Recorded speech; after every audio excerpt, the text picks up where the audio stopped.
Hey, good afternoon, everybody. Sorry for the delay getting started, but I can promise you we're going to have a fantastic show today. I'm going to be chatting with Mr. Steve Rude. We're going to be talking about his career, many of the wonderful acquaintances he's gotten a chance to meet over the years, and we'll also be selling some original pieces of art that Steve has done recently. So trust me, it's an honor to be talking with Steve. I haven't seen him in a long time, and I'm really looking forward to the chat with him today. So I'll go over the details on how we do the art sale. Unfortunately, this is our last time that we're going to be working with Third Eye, and I have to tell you, they have been a fantastic partner. Nicole and Steve over at Third Eye and the whole team over there has just been an absolute pleasure to work with, and I'm going to miss the opportunities that we've had to work with them as far as handling our fulfillment. But they are a great partner, and if you're in that area of the country, I encourage you to patronize their 6 or 7 shops that they've got. So again, here is how we're going to handle the sale portion of the show today. All the claims that will happen won't be in the chat. They'll be emailed to Nicole at Third Eye Comics. And in the subject of the email, just put in Rude Art Sale, and in the body include the lot number of the artwork that you see and your name. Then, as I mentioned, Third Eye will be handling all the fulfillment. So they'll be invoicing all the people who claim artwork this afternoon and mailing the art. And the art is in their hands. So we request that payments be handled within 48 hours, and your art will be shipped out very early next week. You'll have it before next weekend. And all the prices that you see on the artwork today does not include shipping. Domestic is $20 and international is $50. And again, I can tell you that Third Eye packs art like nobody else. So you will be very pleased, and your artwork will arrive safe and sound. So without further ado, now that we've got all the formalities out of the way, which I'll review before we do the sale again, let me bring in the man of the afternoon, Mr. Steve Rude. Hey guys. Happy to be here. It's a nice day in Arizona. I'm not on yet. No, you're up. You're on the screen. Oh, Gino. I'm getting mixed messages from my crew here, all of one person.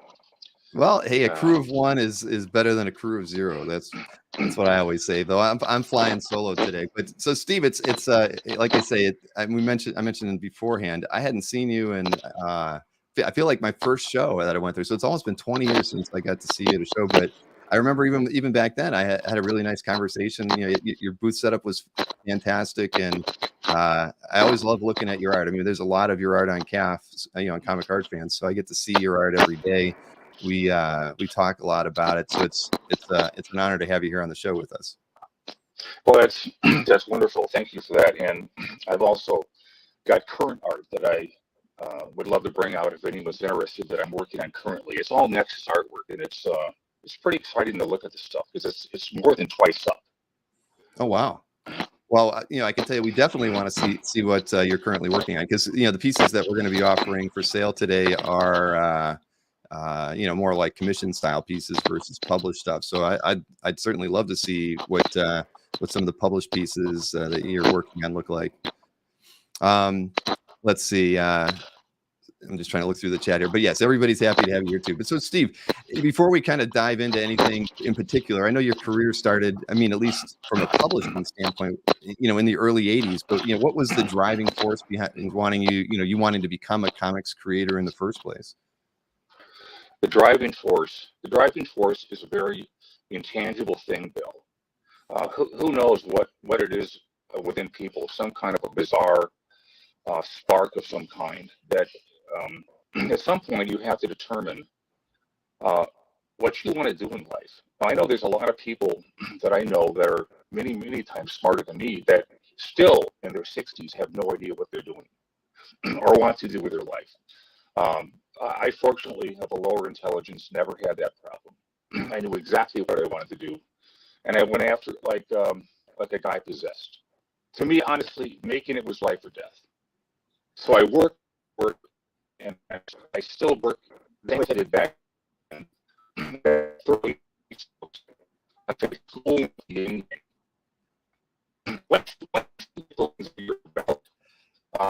Hey Steve, we're actually having somehow your internet's dropping out on us again.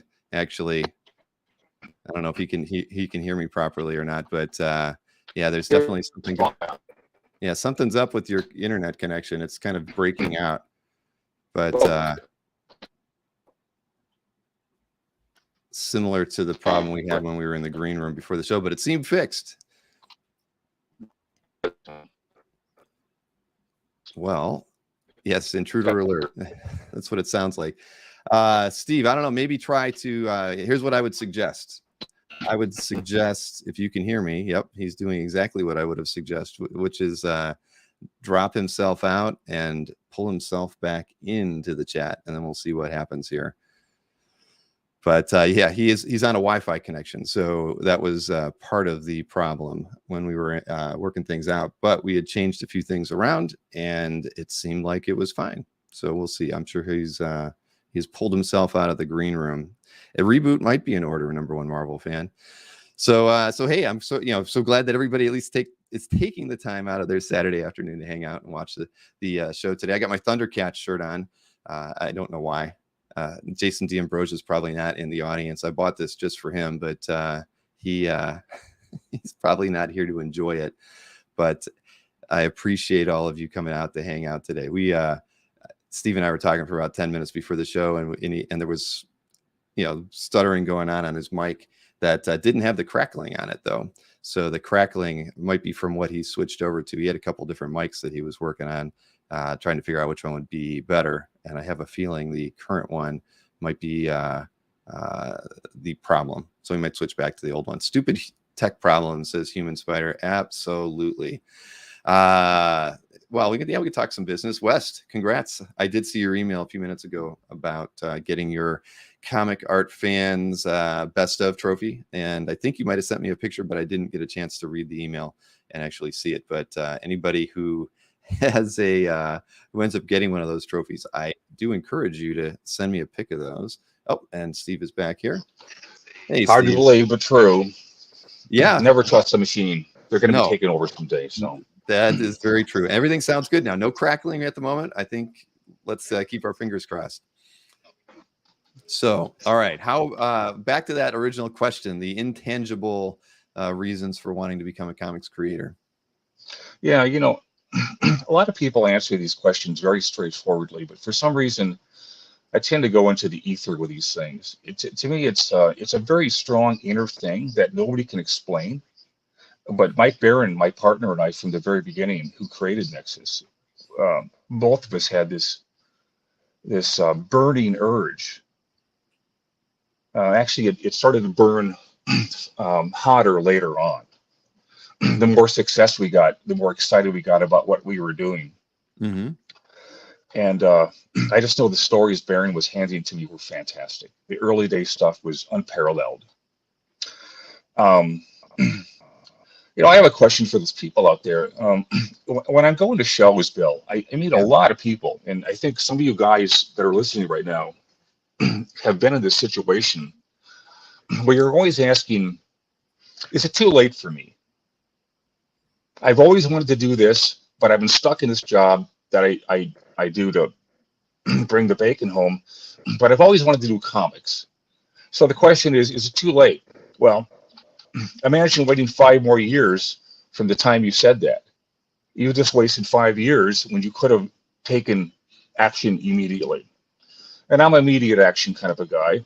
And I'm my personality has got, I think, a little more forceful over the years. I think because of my education. So like when somebody comes up to me at a show, it's nothing but positivity. Nothing is negative for me. The answer is, of course you can do it. And in fact, it's if you're in charge of your own life, you're going to want to at some point re-examine everything that you're doing. If you're stuck in one of those jobs that we're talking about here, reassess your life and do what everyone does to make it in the field. Work really, really hard. To me, working hard is fun. I mean, there's no other way to do it. So I never once thought about it as work. I still don't think about it as work. My dad worked for a living. He put on a shirt and tie and his dress shoes and went to work. But I don't know how he had someone like me, because I'm pretty different from that. Well, I went to art school. I wanted to do what you were doing, but I ended up doing more, I guess, graphic design sort of work. But my father was a welder, but always had an artistic kind of bent, to the things that he did. He was actually a pretty decent illustrator when he wanted to be. But yeah, I get that. I mean, and so it sounds like, you know, from a I guess from the standpoint of a creator, you were never fearful of just running with the things that felt right to you versus worrying about where that job or that idea that you were going to work on was going to lead. Yeah, that's exactly right. You know, so call me a misfit by way of the way that I think about things. Like I was talking to you earlier, Bill, about going for it. I never hesitated when I knew there was something out there that I needed to do. I mean, my first idol in comic books was Paul Glacy. Here's some of his original art here. Let's straighten that up here. I'll turn it over. It looks good that way too, doesn't it? It does. He's got a good sense of design there. I found out that he was living in Youngstown, Ohio, and that was about 800 miles from where I was living in Madison, Wisconsin, Waukesha, actually. And I got on the phone to him, and within 6 months, I was out there on the road, dropped off on the freeway to go meet this guy. I mean, nobody has money at 19, so or 20, so you do whatever you have to do. Mm-hmm. And all my friends said, "Oh, you just don't want to do that kind of stuff. It's there's so much of an unknown in there, and you could get killed and all this stuff. And don't listen to people like that. I mean, if it's your life, you got to decide what you're going to do with it. And to think otherwise, to think that it's not your life is erroneous. So if you are in charge of your own life, you know what you need to do, and if you do know, and you know how to go about it to improve yourself, that's what you have these 70 or 80 years to do. So you just go for it. My life is a dream life. I think a lot of comic book artists tend to reflect that because we're doing what we want. There's no real boss over us. We're self-motivated. And every day I get up here, now that I don't have real deadlines like I used to have, I work harder than I used to. Now go figure that. Well, you're free to do what you want. So by doing that, you're actually probably more engaged and interested in the work that you're doing today. I have to tell you that was a beautiful page that you just showed by Glacy.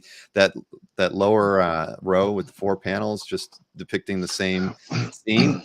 That's wonderful storytelling. I mean, I think that's an absolutely gorgeous 4 set of panels there, and the whole page is stunning. I mean, it's beautiful. Well, I can tell you something interesting about this last panel here that you're talking about, Bill.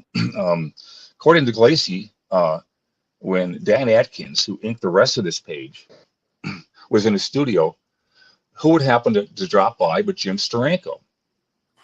Really? And Jim said, "Hey, hand me that brush. I want to ink these last 4 panels here."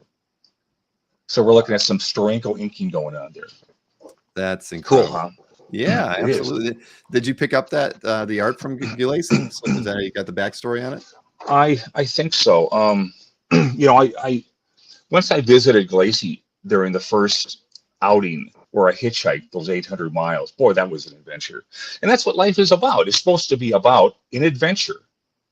And if you don't get out of your parents' basement, as Captain Kirk liked to say, you're never going to experience the things that life has to offer for you.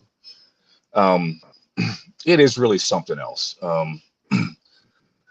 I wish more people had that sense of nonstop motivation. I met an illustrator one time, just maybe one of the greatest illustrators I've ever known. He lived in Bridgeport, Connecticut. And I was talking to one of these really, really famous artist types who lived a mile from him during the time he was alive. Never once thought about going there, or found a bunch of reasons not to go. How silly is that? Yeah, that doesn't make a whole lot of sense. But I've heard a lot of people talk about stories of going to visit, the creators just by looking them up in the phone book and seeing if they'd be okay with them stopping by. And it seems, back during that time in the 70s, early 80s, before the internet and anything else that was really promoting the hobby properly. And I think a lot of people who were fans of comics and those creators had some pretty amazing experiences, right? I mean, you always hear about Kirby and Roz being welcoming of people who are fans of his work, and other creators. And so that's great. That I knew Gulacy was in the Youngstown area. That's where my parents are from, so I kind of always knew that backstory. Okay. And I grew up about 30 minutes west of Youngstown, so very, very familiar with that. But that's awesome. So did you do that before your career in comics? Is that something that you did while you were still kind of getting Yeah, I was. your way into the business? Yeah, when I graduated from high school, my mom set me up in the basement. Wisconsin has basements. Arizona and California don't have basements, so I Yeah. got set up down there. And I thought, well, okay, well, what am I going to do now? I've got the rest of my life. This is a time when you're supposed to decide what you're going to do. A lot of ums here. So I just went about following my instincts, my instinctual direction of life, and because I so admired Paul Gulacy's art. I mean, it was like nothing I've ever seen. It still is. Mm-hmm. During the Master of Kung Fu days, I called him up, like you could do back then, and I got to know him a little bit. I said, Gulacy, I'm the guy that sent you the check for $1.86. He goes, oh, you're the guy that sent that. I said, well, I hope you invested in a tube of Bengay, because I heard from the Marvel letters pages that your back was hurting. So I had my mom write out a check for $1.86 and mailed it off to him. So that's how he got to know me originally. But the hitchhiking trip was just beyond belief. I mean, if you want to find out about life, don't follow the always treading path that everyone else follows. And that's why I have the rich life that I have, because I did not hesitate. And the funny thing about Gulacy, he's kind of a goofy guy. The week I was supposed to leave, I called him up and said, well, I'm ready. I'm going to take off. I'll see you whenever I see you, providing I survive. And he goes, don't come. I said, Gulacy, what are you talking about? We set this up for months now, right? He goes, don't come. I'm too busy. Well, he's just being a chicken. So I left anyway. I didn't care what he said.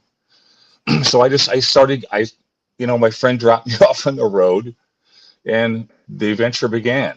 800 miles later, there I was knocking on his door in the middle of summer. It was so cool. Someone was out there mowing the lawn, I think, and I could smell this grass. I remember smelling the grass, and Gulacy's mother answered the door, and she goes, Paul, someone came all the way from Milwaukee to see you. So that's how it started, and it just was incredible. That's amazing. Did you ever meet any other artists that way, or? Well, name one. I've met them all. But that's due to my age. You drove him 800 miles or so to get the chance to meet him. No, I waited. The other guys could wait. Yeah. When I broke into the field and I started to get some notice, which is, I think, what everyone wants. Then I had access to the conventions. Mm-hmm. And the conventions, especially the San Diego show back in the 80s, was like magic. Nobody can understand how fun it was unless you were there. It was very manageable. It didn't have 100 billion people there. It was all about comics. And the guys that were there were fans or pros. So you got a chance to meet all of them there at that show. And believe me, I did. I met them all. And everyone has a different story attached to it. And it's,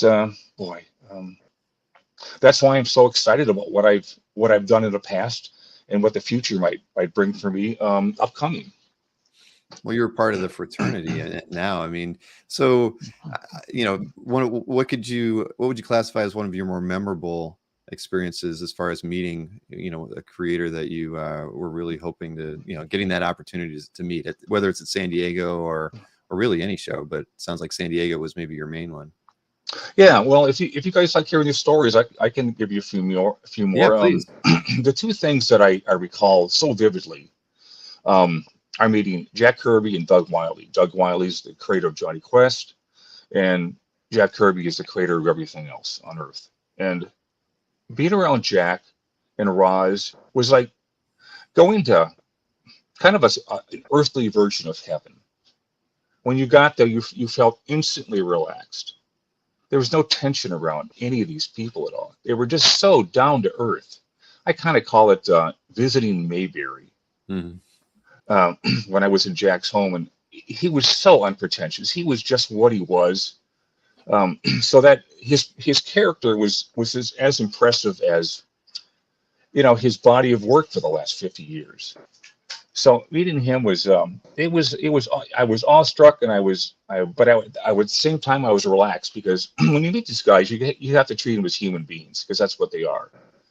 Um, Last time I checked, but Kirby, who knows? It's kind of up in the air as far as if he wasn't a godlike entity of some kind.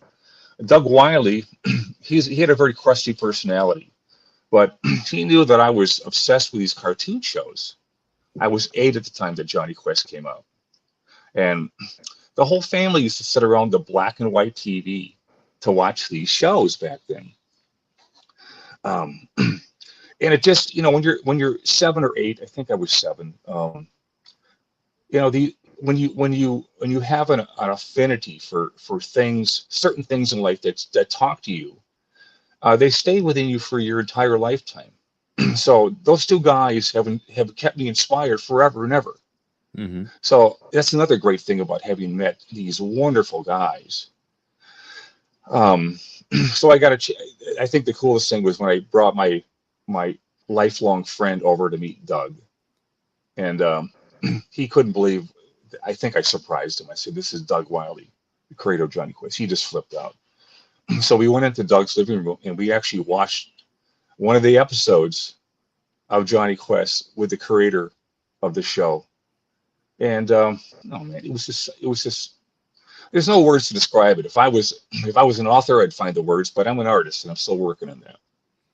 That had to be an incredible experience. I mean, your friend, that's something, that they probably, cherished that opportunity over and over and over again. I mean, I can't even imagine how incredible that experience would have been. Well, I like to reinforce to people. Um, we talked earlier about how in charge of you are you with your own life. Doing these things, had I not done them, and had I not done them at the time that I did them, they never would have happened the way they did. You have to grab this stuff at the time you conceived the idea of doing it. Um, I met a great illustrator, the guy I mentioned, who was in Ridgefield, Connecticut, that I was over to meet. If I had met him any other time, his studio wouldn't have been there intact the Mhm. way it was, and um, all the old illustrations that he had stacked up against his studio wouldn't have been there. So you have to grab this stuff when you have the urging to do it. What other time would you do it? And the waiting part is just nonsense, and so many people do that. They wait. Yeah, well, Don't wait. back then, you just had to do it. If not, you were going to be missing out on all kinds of experiences. I mean, clearly that's pretty special. So, and so, I've heard of the same thing about you know Jack and Roz as being, maybe, I don't think Mayberry's been said, but when people talk about their experiences with being able to meet them, and she would make lunch for people, that Mayberry definitely, I think, describes perfectly what those experiences were like. I mean, tell me, you'd say a little bit about Kirby and, Jack and his wife, because I mean, I never tire of those things. And I think everybody, while they kind of have similar wonderful things to say about him, they've all, of course, people were going to his home, seeing what he was working on, and him being welcoming and gracious, a lot. And I think everybody's story is unique. I mean, did you only get to go over there once, or was it? No, I was lucky enough to attend it several times. In fact, Oh, great.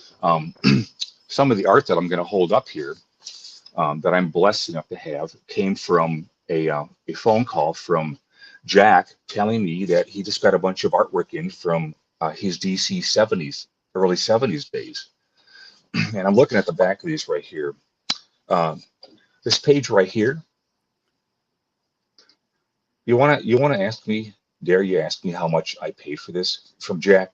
Yeah, I mean, I wrote him a check. I was right there when the work came in, and Roz was there and Jack was there, and I just it's indefinable, the feeling I had being around him, because it was always so much. It was so relaxing. You felt so safe and warm in the presence of Jack Kirby. $35. Oh my gosh. And see, that Um, would have been early 80s when you picked it up? yes, it would have Probably. been. It would have been in. Let me think here. When did I meet Gino Giannelli? I met her in '91. So it was around the late 80s when that happened. This page right here went for $75. Wow. What is that And from? I can't see the this title. is from the Jimmy Olsen book right here. Oh, that is Jimmy Olsen too? Oh, wow. Okay. Yeah, and it's inked by Coletta, who I really like his inking, except when he omitted figures. And But yeah, I backgrounds. mean, yeah, and all that other stuff. Shame on him. But he did, Uh, I love Coletta's work when he inked Kirby on Thor, and this right here is fantastic. And I'll tell you, the classic 4-panel layout is my favorite to this day. I mean, what you're showing there is just every time I see a panel layout like that, and especially if it's done by Kirby, it doesn't matter what's on the page. I love it. well, yeah, I'm glad we obviously, and probably a million other people agree. The thing about a page design is it's got to have a pattern, a black and white pattern to it. I mean, you're only working with two things. You're working with the black ink and the white of the paper. So the way you arrange things, you can either clutter it up like crazy and make it unreadable, like camouflage, or you can make very distinct shapes in the black spotting to not only make it readable, but to make it exciting to look at. I mean, look at the Kirby stuff that he was so big on doing right here. That's the guy invented a language that we'll never see again. And if we do, I won't be here to see it. You guys will, but I won't. So that's one of the pages right there. Hopefully you guys like seeing this kind of stuff here. Oh my gosh, that is an amazing page. Oh my goodness. Yeah, it's just incredible. I'll bring some of these close-ups here so you can see please them. do. Wow. This is a real treat, Steve. Oh, good. I'm glad you think so. I just and I know how much these pages are going nowadays. They'll never be sold. This is part of my heart and soul right here. The money part of it is very transient. Yeah. So I just love the arrangement of these figures right here. I mean, I absorbed this stuff as someone who was in high school watching these things unfold. I would order these books that I missed out on through the Comic Buyer's Guide. Right. And so whenever I got the packages in the mail, like we used to get, there's people that don't experience the mail the way it was back in the 70s, or they'll have no idea how excited it was to get a big package in a manila envelope in your mailbox. It was the most exciting thing. So I'll do a close-up on these right here. This is inks by Mike Royer, who I think he had the most, almost a godlike ability to control line weight. I think he was literally beyond belief. And of course, the difference between him and Coletta is fairly prominent. Right. I mean, I think most people feel Royer's inking over Kirby is as close to Kirby's original intent as there ever has been. I mean, there's a lot of great inkers over his work, of course, but I think Royer kind of gets the biggest thumbs up from fans and art collectors. Yeah, and the other thing is I've met Mike many times. I stayed over at his house a couple times, and the thing I remember regretting most is I tried to get him to ink something in front of me, and I couldn't get him to do it. Whereas if people come over here, I'm just right at the drawing board, ready to show them anything I can. But I never got a chance to watch him ink. Why that is, I couldn't tell you to save my life. I mean, the line control is insane. It is. It really is. Every panel is amazing. Every panel is amazing. Look at the black spotting on this panel right here. I mean, if you squint your eyes, and artists they're all trained to do that, you can see the pattern of the blacks more clearly than you can with eyes wide open. How much was this going for? It doesn't even say. This one right here, this is a New Gods page right here. Hopefully you guys are finding this interesting. Steve, we're loving every minute of this, I promise you. Well, that's great. something on the back here that I find kind of bizarre. I don't know what this is all about. Just But doodling. I didn't care if the heroes were on there or not. Like Yeah. some guys that want investments. This panel right here in the middle, the depth of that, you feel like you're actually within the environment, and that's the amazing thing about artists. They can make you do that based on tricks of perspective that have been passed down to us for several hundred years. So the grit of Coletta's inking always appealed to me. It just had a graininess to it, and a texturizing that I love. Mm-hmm. Now, out of curiosity, I mean, were you buying these because of your love for the medium, or maybe in part because you wanted to be able to, look at them for, to try to glean something from them, or is it just, did you find yourself collecting pieces for just the joy of being able to own, example works from some of your favorite creators? All of the above, Bill. All of the above, yeah. Because where do you think guys like me came from? They came from the roots of the people whose shoulders we stood on, and there's no greater width of a shoulder than, like, say, Jack Kirby. He was literally beyond belief. Here's a page for 125 right here, dollars. Now try to imagine what they're worth now. So let's zoom in here. This is the trick for a guy with a non-math brain here to get it just No, you're right. doing better than most, Steve. Don't sell yourself short. You're doing very good job on doing these. You see the texture on this werewolf right here. I love that so much. I try to adapt it when I'm inking my own work. And I'll hold up, if anyone's interested, I'll hold up some pages that I've been working on just recently, and to show you some of the ways I've adapted the things that I so like about other people's work into my own. It's just incredible. Here's a page I just you think about almost. it. When Jack is a storyteller, I mean, he's sitting down with loose scripts in most cases, many cases, right? And he's just kind of working through it. I mean, not only was he prolific, but he was such a skilled storyteller. I mean, he could draw you from the first panel to the last panel on a page like nobody else. I mean, whether it was action or just like that scene with the road going off into the distance. I mean, it's just gorgeous stuff there. I mean, a lost art, certainly. As far as yeah, that's curious. Why do you think it's a lost art? Because I have my reasonings. Guys my age all have their reasoning, because we don't really read comics anymore. What's your reasoning?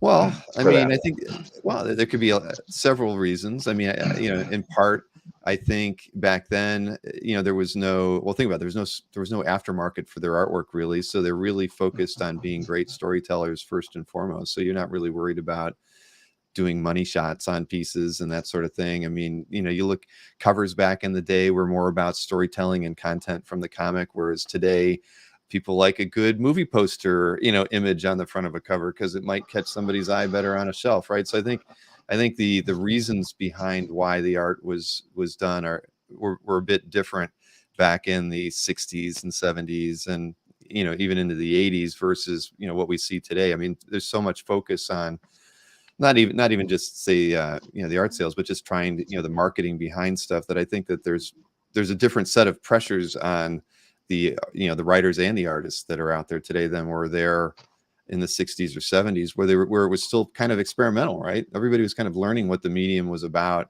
and trying to understand what sequential storytelling really meant. And like you were saying, when you're doing something that's new and your own, and you're really putting your imprint on that thing, it's exciting, and it's an energy that you might not carry into later in your work because of different pressures. So I don't know. I mean, I would look at it in those sorts of ways. I don't read comics hardly at all today. I read my back issues all the time, from books I love from the 60s, 70s, 80s, even into the mid 90s.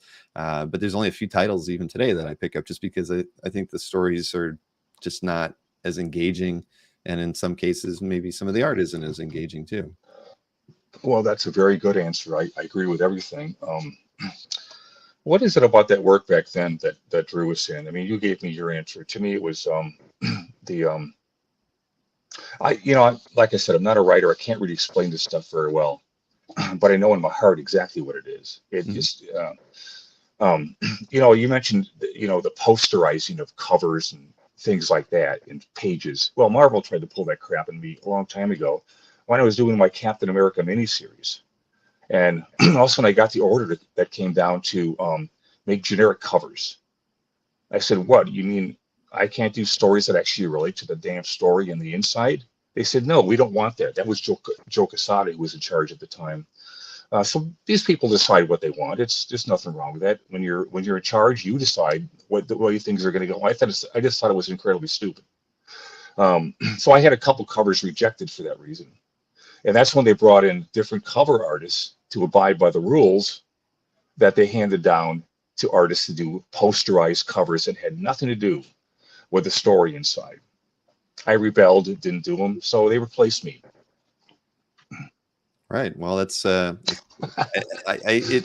it's back to marketing, and and people are very focused on what sells, right? I mean, I think that's always going to that is a problem. I mean, I completely agree with it. I mean, when I go into a comic shop today, I don't know what to look at because it's just so difficult. Creator owned works, independent work, I think is always going to be more engaging than what we see coming out of the big two or whatnot. Or it's just how things are today. Yeah, at least for me. And I know comics are still very popular to lots of people. It's just not. If you grew up on those books from the 60s, 70s, and 80s, it's a different world for us today. You got that right. Another thing Marvel did at the time was just starting to come into place is following the PC road to a T. So what I had in my, say, Captain America miniseries, when a lot of this came down, I had a lot of cigars in people's mouths. So they just took them out. So the guy is going like this. So Ben Grimm isn't going to smoke cigars anymore. You got to be kidding me. Is that what kind of intelligence is behind that cowardly act of following a bunch of turkeys? It's not the people that are leaders that uh, send these police forth that make it happen one way or another. It's the followers. They're the ones that give these leaders strength. And I don't believe in that kind of stuff. I don't believe in following anybody. As long as you're a decent person and you hopefully know right from wrong, you will abide by that and you'll live your life according to those adages. Well, I'll tell you, a lot of people in the chat were mentioning that they would love to see your rejected covers. I don't know if you still Now, have them. I mean, but the point being is that as original art collectors and fans of your work, I mean, we love seeing.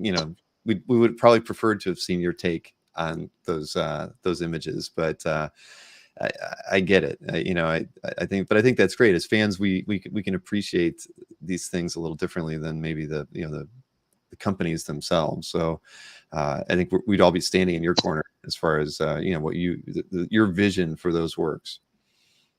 well, thank you. It's the world. There's a million people in the world, and every single person's got their take on reality.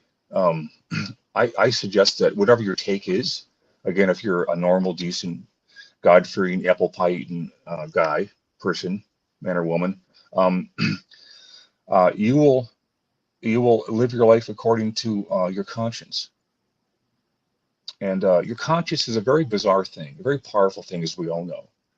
Where does a conscience come from?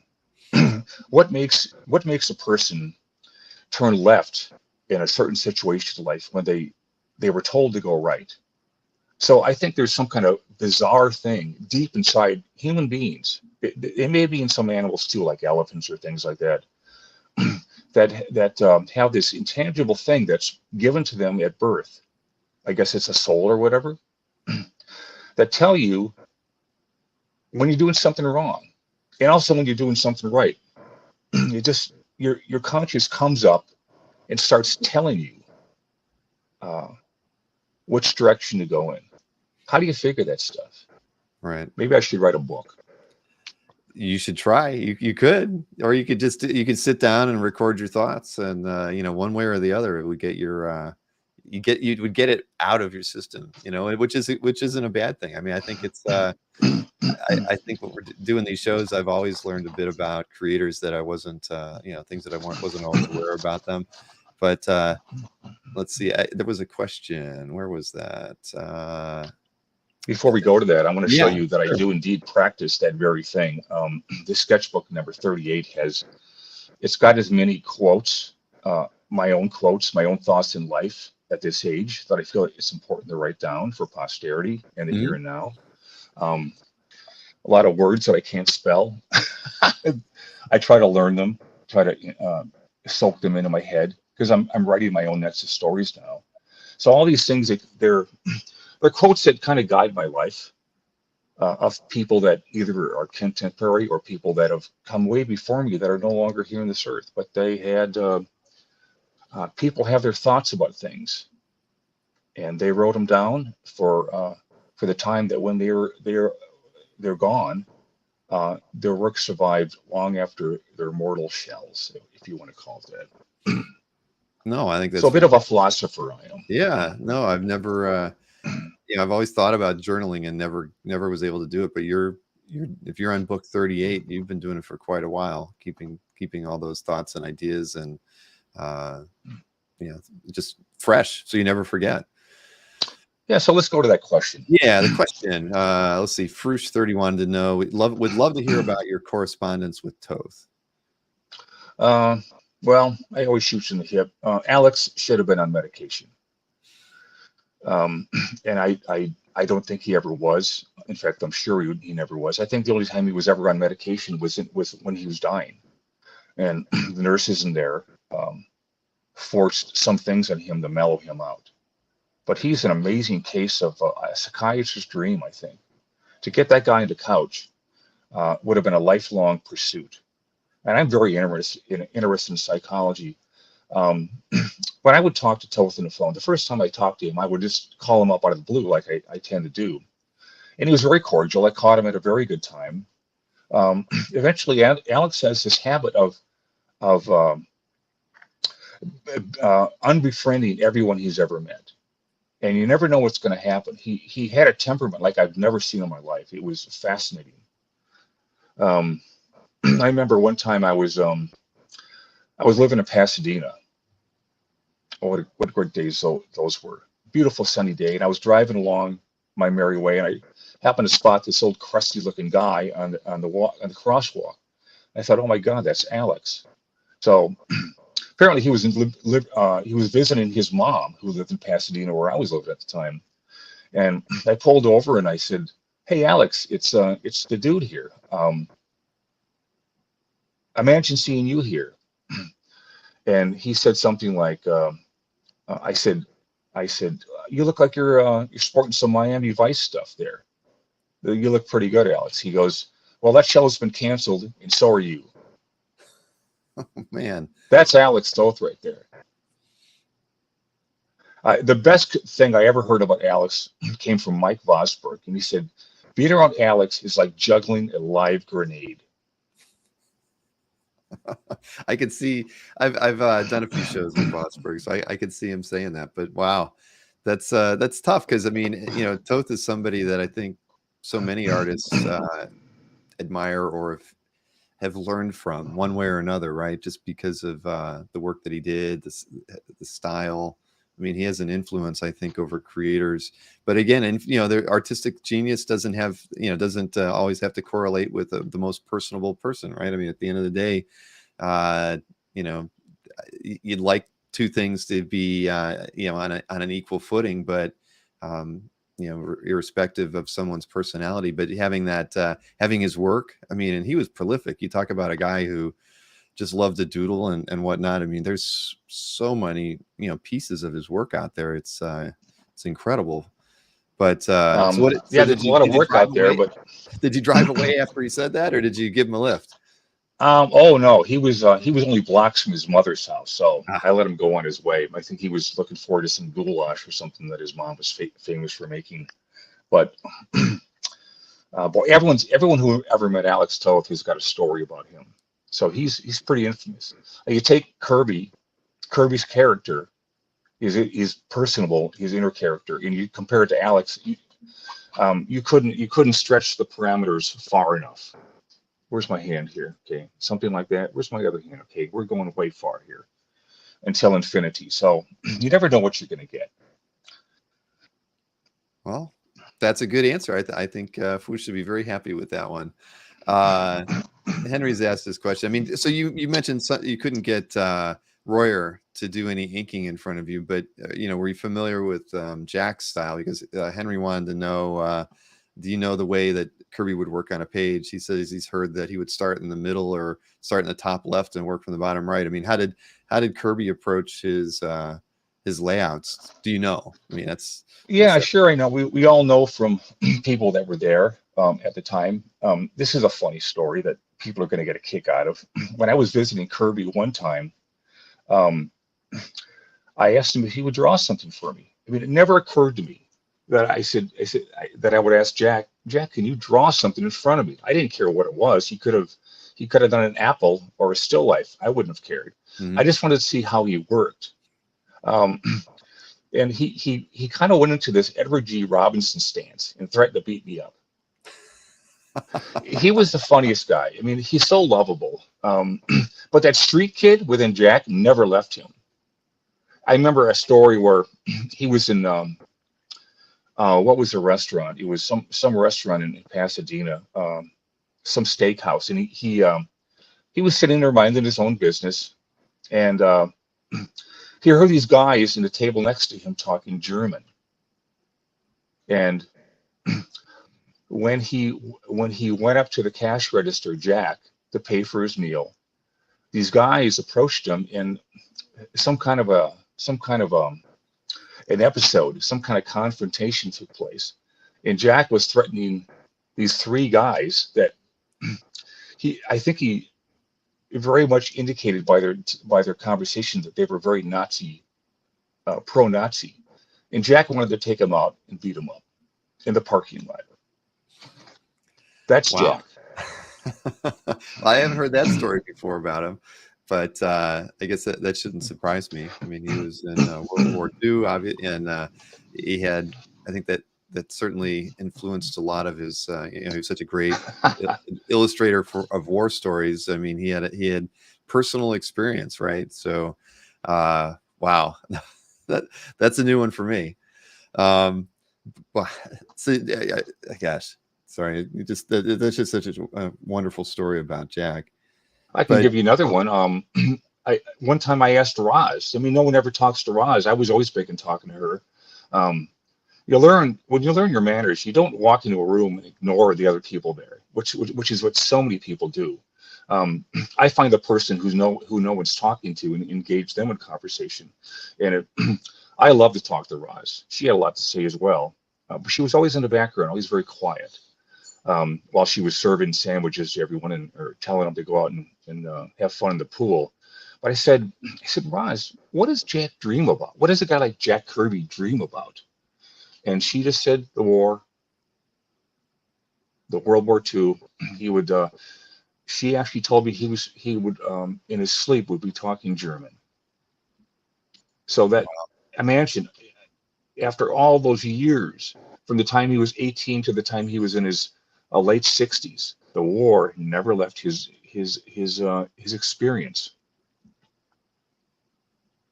I mean, that's it's amazing. I mean, never having experienced anything like that, I can only imagine the mark it would leave on one's life. Oh, it's beyond belief. Trying to imagine what it was like at 18 to be a scout in World War II. Well, the first thing you learn about scouts is that they rarely return. So the fact that I don't know, was there a guardian angel on Jack around Jack or something? I know he met up with a bunch of Nazis at some point in a bombed out building, probably in France. And I would think that there'd be firing going on with the rifles, but it wasn't like that. Jack was alone, and these 5 Nazi guys came up and they just started talking, and they were insulting each other. But one of the Nazis made the mistake of insulting Jack's mother, and you don't do that for a guy that age that came from that period and that environment. So I think some kind of huge altercation, as like they call it, took place. And I don't know if he killed all of them, but let's assume that it's just a really good story where he defended his mother. Well, that's it. That tells you a lot about his character and what you know. Sure does. There's probably a lot of those experiences that made their way into his comics over the years. The battles, whether it could be a combat or a superhero story, it doesn't really matter. But I can only imagine that those images that he saw and experienced were always with him and kind of aided him in his own storytelling. I mean, maybe a lot of stuff on the inside that he had to get out, and he spent his whole life digging the well of his memories. And that's what I'm talking about when I talked about earlier. You are your life experiences. If you don't have the experiences, you don't have much of a life. So 2 questions, and we didn't really, I guess, answer the thought about, maybe how Kirby might approach a page, but Peter also wanted to know what storytelling and penciling techniques did you absorb from, from seeing Kirby's work and even seeing him scribble, or, doing something in front of you. I mean, whether maybe it's panel layouts or the way you rendered a character. Yeah, I never answered the question, did I? Janelli tells me I'm really good about never answering the actual question. Well, I call Jack the Einstein of comics. And if you know a little bit about history, in the time between the two guys that were like the greatest inventors, there was Isaac Newton, and then there was Einstein. Well, there was 200 years of a distance between those two. And I called Kirby the Einstein and the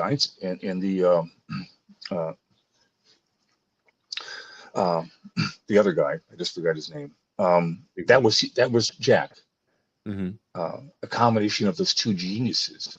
So he could whatever he could imagine, and he didn't think like a normal guy because he was a genius. And when you're a genius, you don't tend to do things like the rank and file, like most of us do. We do our thumbnails and things like that, and we work out this and that, and these are some of the kind of things that I do for my own book right here. I have to do character models before I need to work out the characters first. Yeah. Because if you don't do that, and because I'm not a genius, I'm going to get into a lot of trouble. So, not wanting to do that, what else do we have here? Some characters from the last Nexus book that I did called The Coming of Gormondo. I wanted to design these things and know who they were and where they were going before I got lost in the minutia. Jack didn't need to do that. What would he do? He would, everyone knows the story where he would start anywhere, sometimes in the middle of the story, and work out the beginning and the end after he fleshed out the middle. Now, I don't know anyone that thinks like that because we're not geniuses. We're just humble Homo sapiens. Jack Kirby was Homo superior, and because he was like that, he could do anything he wanted. So his brain. Another thing about Jack is, we all talk about his great artwork and stuff, but imagine the fact that for 55 years he never missed a deadline. Now, nobody makes deadlines nowadays. In fact, DC would call me up at times to bail somebody out who was never making their deadlines. And I would say to the editors, I would say, well, why do you hire this guy if he's going to blow it like that? He said, well, Dan DiDio really likes his art, and he's willing to wait. So that's what we got stuck in. That it reflects the business nowadays. Nobody makes deadlines. So the whole business has changed. No, that's pretty interesting. I think that I've heard that about Jack starting in the middle, working his way out wherever but never really understanding, why that was. Maybe he was focusing on an area of the story that meant more, that was more exciting, or who knows? Maybe that just helped him get a vibe for where he wanted to take things by starting in the middle. There's no accounting for the habits of people that are extraordinary thinkers. I mean, I do things in a very normal constructive way. I do my thumbnails. That's ultimately important. I could never do what I do without them. That's how you decide the way you're going to tell the story, and everyone tells it differently. But I learned about the thumbnail sketch when I was in art college for the first time. I didn't know what it was, and it's nothing more than what the original art is going to turn out to be in miniature. So you work it out small because it's going to be the same thing, big or small. If you reduce the finished piece, it's going to look like a thumbnail. So that's where that logic came from. It's always done first before any drawing goes on. Here was a comment from Frank Robert Johnson. He said, Steve, I'm a 74-year young man who is producing his own comic book titled The Dreamer, and it would be my honor to send you the first 3 issues. Would you be willing to accept them from me? Do you have time to read other work? I get things sent to me every now and then, and some of them are pretty exceptional. What I try to do when I see the exceptional work is, when the opportunity arises, I recommend these people. If I'm devoted to Nexus right now. That's going to be the rest of my life. But a lot of independent people are doing their own thing now, which is great. They don't have to rely on people that take cigars out of people's mouths to do their own work. So yeah, I get some stuff every now and then. Some of it is pretty compromised. That's a nice way to say it. So this guy's 74, and he's doing his own thing. I'd like to see it first. Is this guy able to put something up on the screen so we can look at it? Give him a few plugs. Unfortunately, no. Yeah, he can't post anything that we can see through here. But Frank knows my email address. Frank, if you want to shoot me an email, I can work something out for you. I mean, because you're right. I mean, that would be kind of. I wish we could be that interactive. That would make for a very, very interesting show. But yeah, unless he's in the studio with us, he can't share anything into our screen here. Unfortunately. Well, you tell him to send me what he's got. Okay, I'll be sure and check it out. Absolutely, Frank. Email me, bill@comicartfans.com, and I will set you up with that. So no, thanks, Steve. I think that's awesome. And let's see. That's an interesting question here. Michael Diaz says, I would love to know if Steve has ever seen another artist whose work seems inspired by your own. I mean, do you feel that way? I mean, or do you even really, kind of take that approach to, because doesn't every artist kind of borrow from the people they most admire in one way or another, unless they're a fine artist, which I know you are as well. So yeah. So what would be your answer to that question? Well, I guess Michael must have turned in a little later, because I was talking about the Glacy stuff. I have another page that he did that I'm going to try to. Here it is. So yeah, Paul Glacy was like the hugest thing at the time in my life in high school. This is his own inking right here. Glacy was beyond belief. Look at the detail he put into this stuff. And when I was over at his house for the first time, when I hitchhiked over there, I was talking to his mom while Glacy was in a room, just doing his thing or whatever. And I said, she goes, what is it about my son's work that you like so much? I said, well, the detail he puts into things. I've never seen this kind of detail in a comic book artist before. He even puts in toenails of people. And we kind of laughed about that. But the attention to detail that he had in the dynamics that he had was, I guess the word that they like to use nowadays is off the charts. I mean, look at that panther. Right. A lot of times when people draw animals, they look terrible. Another thing they're bad at is drawing little kids. They made them look like midget adults. So look at the detail in there. His own inking. I mean, the paws are right. Everything about it is incredible. If I'm drawing animals in Nexus somewhere, I've got to get out the animal books and learn it all over again from scratch, it feels like. So, also remember that lettering used to be on the damn page of a comic book. I'm doing that with Nexus. I don't care what they're doing nowadays, whether they're pasting up everything computer-wise. It belongs on the page. But that's no longer the way things are done. Well, doesn't mean I have to follow them. Right. No, that's where's the Nexus page here? Here you Yeah, I go. was going to say we haven't looked at any of the Nexus pages yet. This is so big.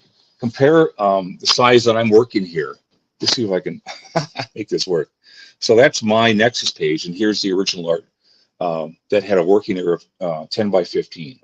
This is almost like 20 inches high here. Mm-hmm.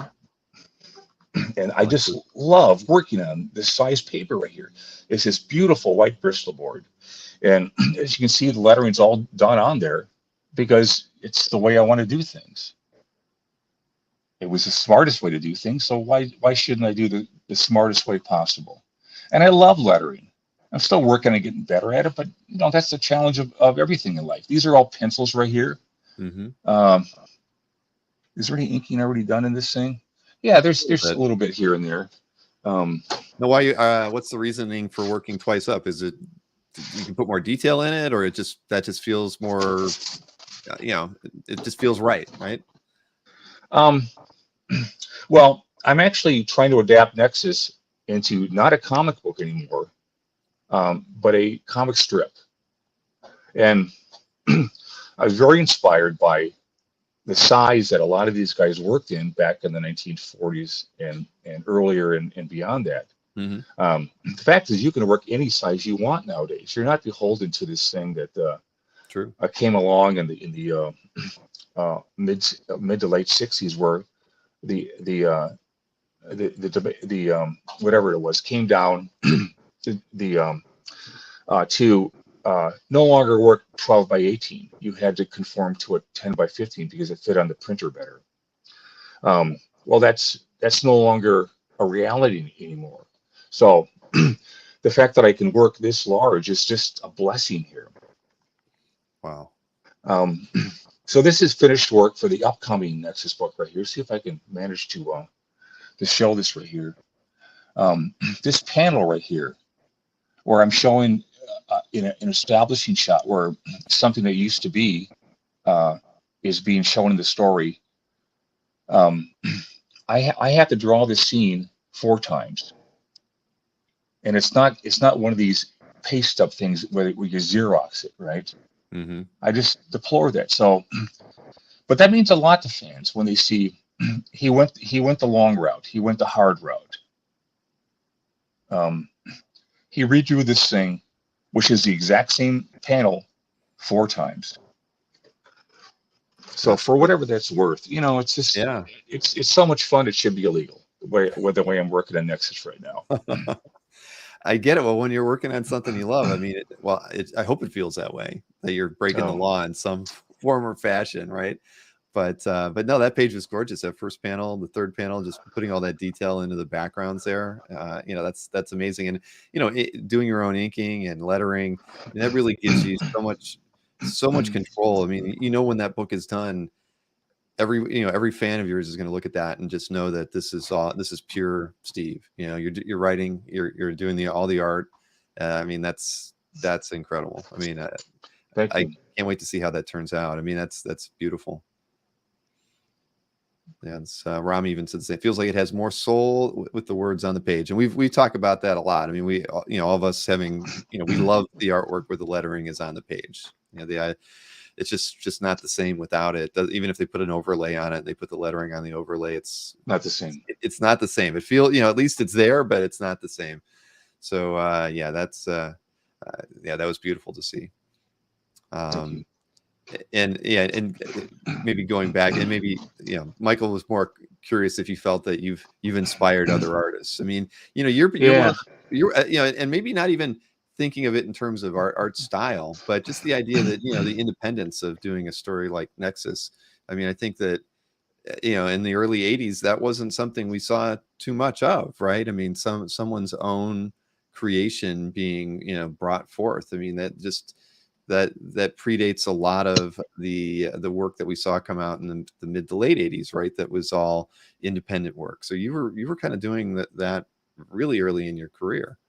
Yeah, what a sense of timing that took place there with me and Baron. It was Capitol Comics had their own office. We'd go up there, drop stuff off, talk to the staff, which is basically 2 people at the time. A little office space they rented near the Capitol, which is Madison, the capital of Wisconsin.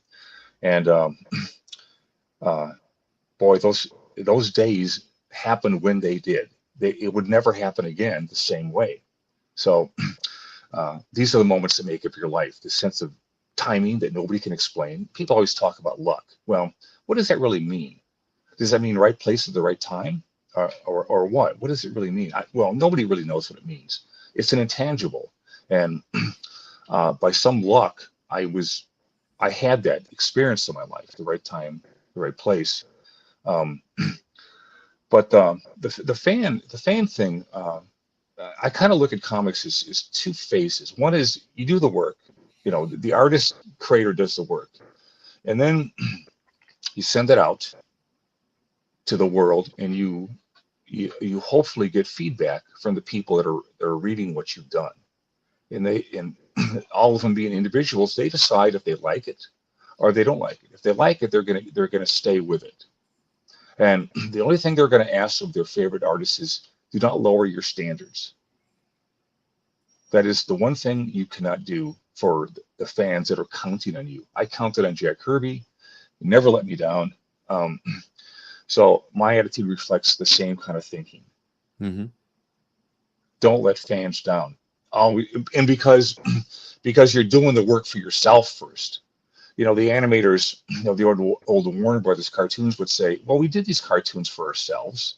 We didn't think about the audience. Well, that's the first way of thinking. You do things because it's your personal statement of what you love to do in your life. And then you send them out and get the comments. And if it's done really, really well, the influence you're going to have over people is profound. There's no way to calculate it. It's really it's a blessing to be able to know that you're affecting people's lives in the most positive way.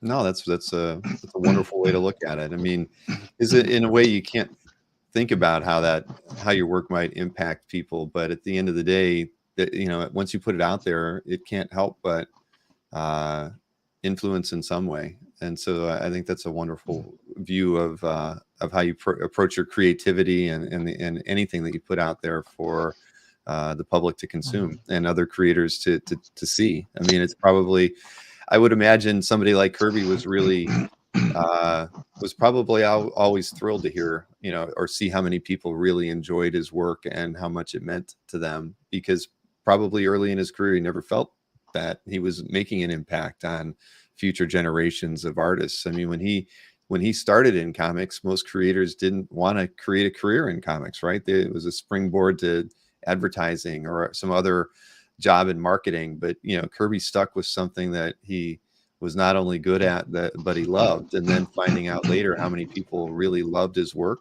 I think had to have been, and were inspired by him and influenced by him, but could never draw like him. But I mean, you know what I mean? I think that's especially when you spend a lifetime in comics, like you have, I think that Greatest job in the world. Yeah, There's nothing that compares to it. Wow.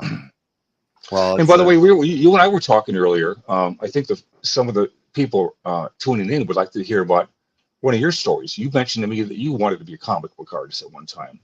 I did. I thought it was pretty good. I did all that, and I went to art school, but I went to an art school that was more fine art school. And that's a big mistake. Yeah, I mean, I didn't know what to expect. I actually got accepted to the School of Visual Arts in New York, which would have probably put me on a better career path to doing becoming an illustrator. But I went to a school in Boston or on the North Shore area that was more focused on fine arts. I remember my first year doing life drawing. I had an instructor named Thorpe Fight, and he came up to me during the life drawing class and grabbed the drawing board that the paper was on, and he was like, "What the hell do you want to draw like Andrew Wyeth for? Look at the world differently." And he grabbed it, shook it, and then put it back down and walked away. And I loved Andrew Wyeth, right? But that was what it was like to go to a fine arts school, right, where everybody wanted you to think outside of the box, not admire or, and I wasn't certainly aping, Wyeth, but at the time that was kind of the style I had. And that was, so for me, as I was turned I said, well, I'm 19 years old at the time. Maybe I should be thinking about this all differently. And so, so I totally changed it. I mean, I wouldn't be here today if it wasn't for that. I wouldn't have created Comic Art Fans.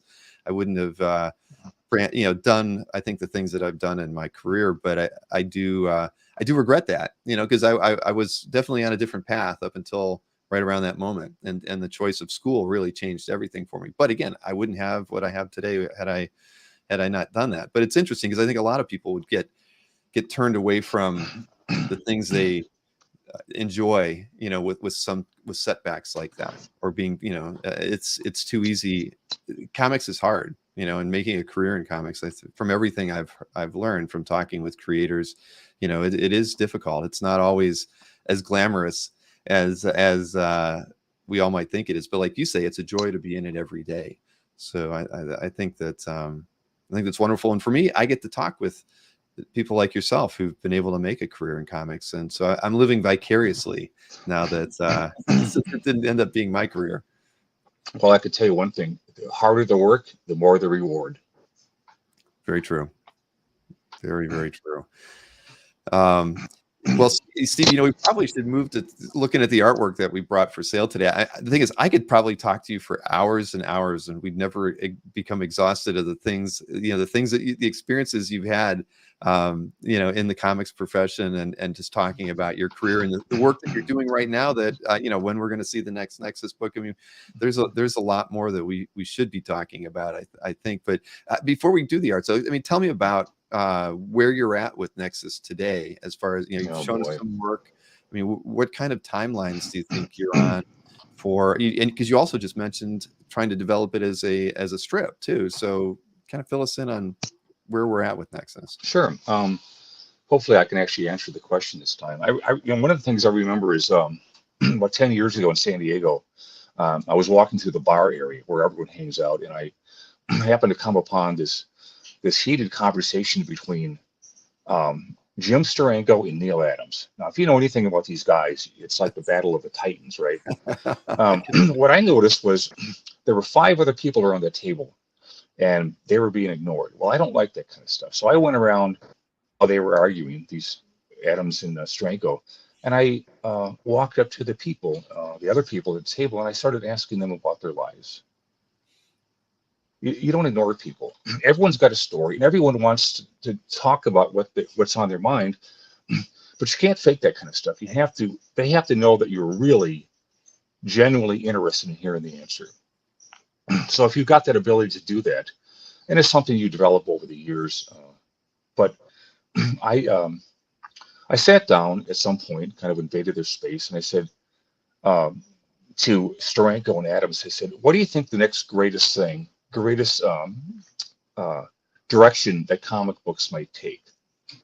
And so these 2 giants were trying to guess what was on my mind, and they kept on thinking about future things, and what I was thinking about was the past. There was a thing called comic strip. For 100 years, everybody read the Sunday funnies, the adventure strips, and all that kind of stuff. Well, why not revive that? Because the comics just all the syndicate controls. Your internet's all of a sudden went away a little bit. Oh, I know. Right at a moment of super inflection, we had, answering one of the more important questions I've asked today. It's kind of stuttering on us. Let's see if it comes. Is it stuttering right now? No, your audio is not. Now your audio is fine. Typical. Okay, so I asked these 2 guys, these 2, earth movers in the business, about what do you think's the next trend in comic books? And if the guys didn't hear this earlier, they kept on thinking about futuristic things, some kind of electronic. Did it get fixed? Oh, we have a tech support coming up here. Did it get fixed? It got fixed. Well, yep. I think it did, yeah. All right, I turned off my YouTube downstairs. Oh, okay. That'll do it. Yeah, if you're streaming Tech anywhere else in the support house. Very important in No this world YouTube or of Bizarro. Netflix while we're streaming. That'll always do it. But yeah, so you said yeah, we heard the part where you said that they were thinking of probably what we have today, a lot of digital stuff. But you were mentioning that but you were thinking of turning back to really the roots of sequential storytelling, which is the strips. The very roots itself. I mean, comic strips begot comic books. Mm-hmm. And so what an idea. Take something that was so popular that everyone read and bring it back. Now, whereas this thing, the Nexus strips that I'm doing now are not seen in the Sunday newspaper, I can simulate it the best I can. And it came out in the form of this book right here called The Coming of Gormando. And people that have heard me talk about it, besides just the weight of the thing alone, and the size of this thing, it's over 300 pages long. It weighs 20 pounds. And that is a big book. So, and what I start to do with the comic and the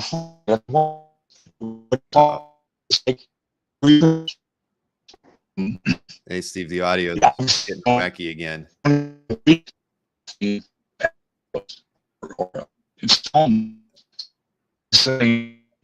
Hey, Steve. I don't think Steve's hearing me, or maybe you can't hear me, Steve. But yeah, your audio is breaking up again. I hate to say it. And the video. Oh, what a world! I know. Well, that's what when we rely on technology. This is what So those forward-thinking guys had it all wrong when we have to rely on tech. I think they're going to restart their browser again, or maybe the computer. It's okay. I get where he was going. I think that was why he was segueing into the strips. I get it. I do get it. I mean, when we think about where comics as a medium got their roots, and you think about well, here we go. Let's see, he's back here. Yeah, Steve's back. Can you hear me now? I can, and it's perfect again. How about that? Good thing I have people that know this stuff, because you're never going to get me learning how to work with this stuff. I try to stay away from it. Yeah, so the comic strip, I considered this book right here, this massive volume of comic strips, to be the crowning moment of my life. I mean, that means that everything I've ever wanted to do that they don't do nowadays, that they used to do, is in this book. So it's got the main feature. It's got the second feature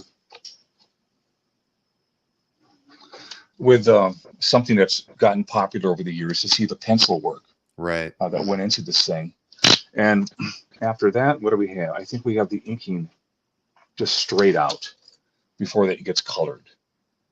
So they have a chance to really review things. This is something that never used to happen when I was growing up. There were no books about this good stuff. Now it's everywhere. So the idea is that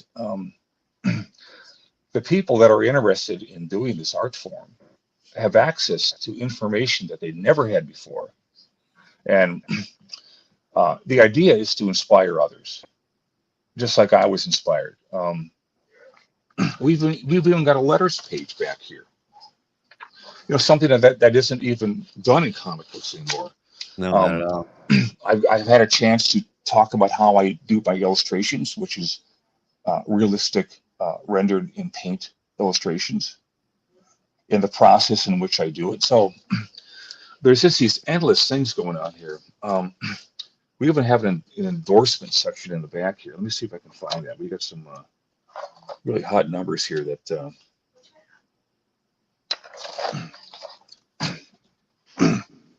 God, I'm going to get a hernia lift in this thing right here. So it's you can see this girl was from overseas right here, and I had her pose. She loved the thing. So I got her picture in there. Everyone likes their picture in books. So there's my letters page right there. Comments of this and that, and there's more letters pages. There's editorials from me and Mike Barron, even though the book was 90% done by myself. It's a good life. Heck yeah. The next Nexus, When do you think we'll get something? What's the next project we're going to be able to be reading? Well, everything is going to be continuation of where I started on this oversized hardcover here. So the next feature is going to be called The Battle for Thune World, and I'm going to explain something that Baron omitted in some of the previous books of where is these two prominent characters in the cast, what happened to them, because he kind of forgot about them. And I said, well, I have to explain where they went, what they did. So the whole story is about that. And I had to learn how to write, which is a pretty daunting task, and it's baby steps. Yeah. But sometimes I can nail the dialogue. I had no problem with the story. I knew what the story was going to be. I knew what it had to have in there. But the dialogue gave me a lot of trouble, because think about it. If you're going to write dialogue for somebody, for one thing, it's got to sound like they are. But there's 1,000 options of what you can say in that word balloon, the way you word it, what words you use, and what words make the thing the clearest, and what words advance, as we always talk about, the story, and fills you in on little things that the art isn't capable of doing. So that's the way you write a comic book, and it's still very much a learning process. Well, it's good that if you weren't learning while you were on the job, I mean, it probably wouldn't be very fun, engaging, challenging. I mean, all the things that you probably still enjoy about the craft, right? You know, you're always learning something about yourself and your ability to tell a story. So that's now you've just added an extra layer of complexity to what you need to do. But it sounds like you're definitely up for the task. You're not scared. You're going head first, like you were saying before. Correct. So do you mind if the thing is, people did say they would love for me to have you back on, you know, even just like a show where we could talk more, because I think there's a lot more that we could chat about. And I think the audience would love to have that opportunity, but I don't want to, it's a Saturday afternoon. I don't want to keep them all day, but so we probably should move over to looking at the artwork that we brought, but there's plenty, I think, to talk about while we're looking at the art too, that kind of furthers the conversation and moves it into a few areas that we haven't really even talked about today. So let's see. So why don't we do that? And Nick Barucci just mentioned there's 114 people watching, and we only have 74 people that gave us a thumbs up on the show. How is that possible, everybody? Everybody should be giving us the approval that we're doing a good job out here. Steve's been a fantastic guest. So let's continue that, and we definitely will have Steve back on another time. But let me review how the sale is going to go today, so everybody remembers. I showed these slides when we got started, but it's a good idea to let you know this is our last show with Third Eye. So the emails, the way the claims for the show are going to go are not in the chat. You won't be claiming the art in the chat. You'll be claiming the art by sending Nicole at Third Eye Comics an email. Subject: Rude Art Sale, and in the body of it, put the lot number and your name. If you are the first person to claim the artwork, you will get an email from Nicole letting you know that you did. Those of you who don't, you came in second or third, Nicole will try her best to email you as well. And Third Eye is handling all the fulfillment, as they have throughout the last year and a half on shows with us. And the final price on the artwork does not include shipping. Shipping is $20 domestic and $50 international. So there you go. Now I've rehashed all of the claim process. So and of course you'll be contacted by Nicole at the end of the show if you did get any artworort. But so go Nicole. Yes, Nicole is fantastic. She is the unsung hero of these shows, and because I've got her on, like, she texts me on my phone, so I keep an eye on the phone while the show goes, and that's how I know what people claim.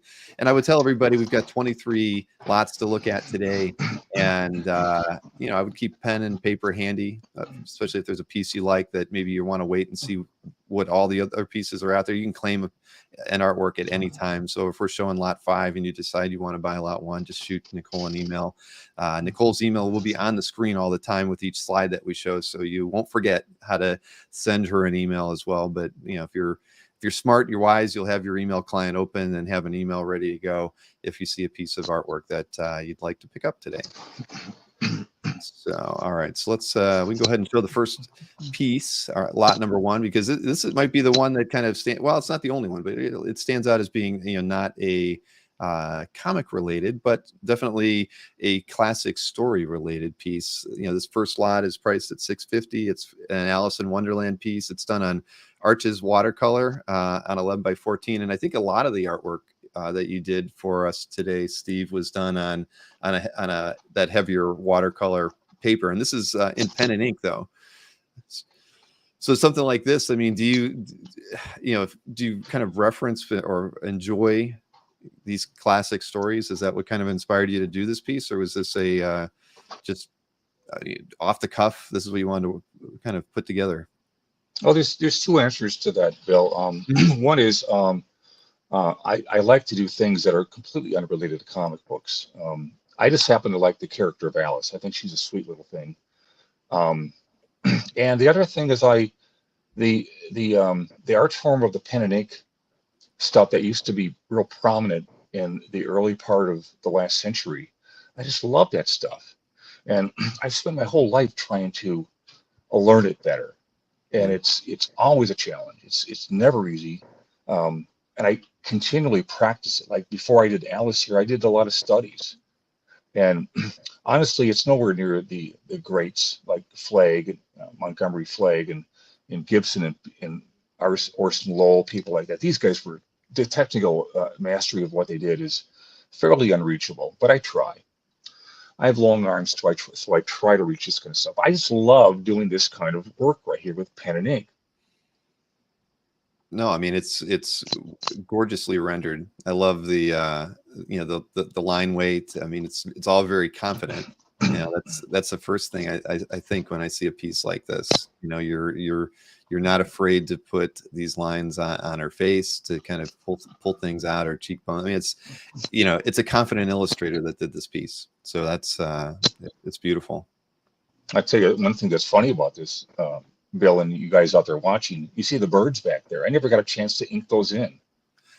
I saw that, and I was like, should I ask about that? I mean,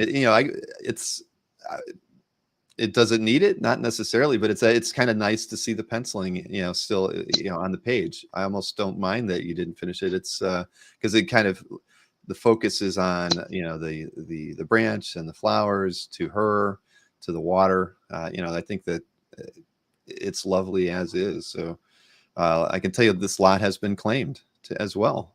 Thank you so much to whomever has picked this up. But it's gorgeous. It's absolutely gorgeous. Well, I tell you, if the guy that just happened to purchase that piece wants me to ink the birds in, just give me the nod, okay? There you go. We can work it out, because everything's with Nicole right now. But if somebody really wanted that, we can arrange that. It might take a little bit, an extra bit of back and forth in the mail to make it happen, but we can definitely make that happen. And the thing is, we don't know who claims things, because all the emails go into Nicole. But congrats to whomever picked it up. It's a wonderful illustration. I do hope it winds its way back to comic art fans, so people there can appreciate it as well. So let's keep things going here. Now, next up, I think this was like kind of a trio of pieces that you put together. This is Vapor Man, again on the same heavy paper. This on an 11 by 14, as I think most of the pieces are today. This is I think it's mostly marker. It is almost it looks like 90% marker to me. I think the trail, the vapor trail of this character is done in watercolor. It was just a much easier way to do it. So that's how I did it. Oh, okay. Yeah, I can see that. Okay. Like his costume around his chest to his waist is marker, but then the trail. Yep. I can see that now. Yeah. Most of the things that I did during this so-called sketch timber thing were done with same basic tools. Either it's transparent paint or opaque paint, and some color pencil thrown in on some of them. That's how I did all these pieces here. Now, how do you choose the medium? I mean, I get where you were talking about the watercolor being, more of an easy way to draw a vapor trail, for instance. But why marker versus colored pencil? I mean, what are they? Just you feel it, it, and so you just kind of run with whatever you think is right, or how do you approach that? My wife said use marker. It's a lot faster. Okay, well, she's absolutely right, as wives typically are. I follow my Maureen's advice all the time around here when jobs around the house. But that's very wise of her to say go with the markers versus the colored pencil. Colored pencils can be slow, right? I mean, they're good for subtle effects where you need them, but nothing beats the speed of a marker. Yeah, that's right. The only reason I use color pencils is because one of my idols, Drew Struzan, made it work. And after 4.5 years of piddling around with the medium, I'm still trying to work things out with it. Wow, that's interesting you mentioned Struzan. He's one of my favorite illustrators as well. And you're right. I mean, he is a master of all mediums, right? But he does use a bit of colored pencil in some of his works, and yeah, that's great. So and somebody mentioned love those old Hanna-Barbera cartoons. That's not something that we really talked about, but I know you have a passion for the world of Hanna-Barbera yourself. That's right. These are things that are dear to my heart. And if you're gonna draw things like I happen to do in this Sketchtember thing, a drawing a day, it better be something you really enjoy doing. Mm-hmm. So it's very diverse. All the things that I did, they were basically experiments. Well, there you go. Well, and we can see another one because this is part of the trio of pieces that you did. So lot 2 is still available. This is lot 3, priced at $650 as well. This is Meteor Man, and I mean, this one looks like a bit of marker. It looks like some paint as well, right? As at least in the quite line. Right. Yeah, I can see some watercolor on the impact lines.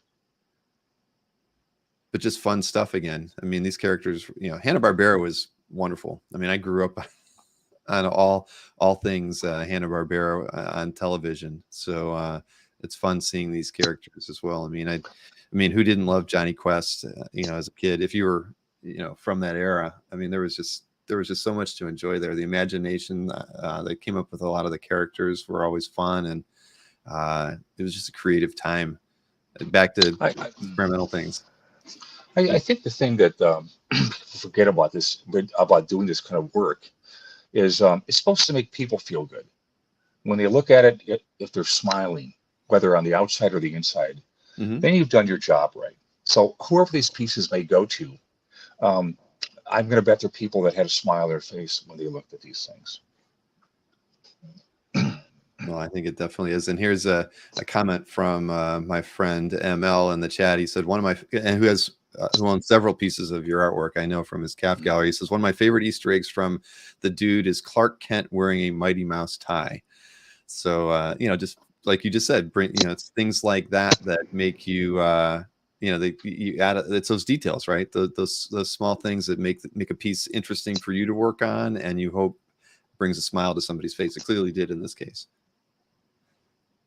Exactly. If I was able to sneak it through the lawyers, a lot more things like that would go on my pages. But DC is ruthless about that. I can imagine. I'm dealing with we won't talk about my work right now. But hey, we're gonna keep this rolling because here's so lot 3 is still available, but this is the completion of the trio. This is a Gravity Girl piece. And it looks again a little bit of mixture of paint and marker done on the same watercolor block, 11x14. This one's at $650 as well, like the first two were. And again, just fun. I mean, who doesn't like the colors from this period as well? I mean, those things really stand out.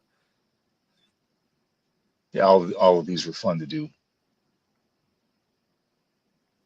Now, are these characters you've done before? I mean, I assume maybe in different for different commissions, or just when you're inspired to kind of work on these characters.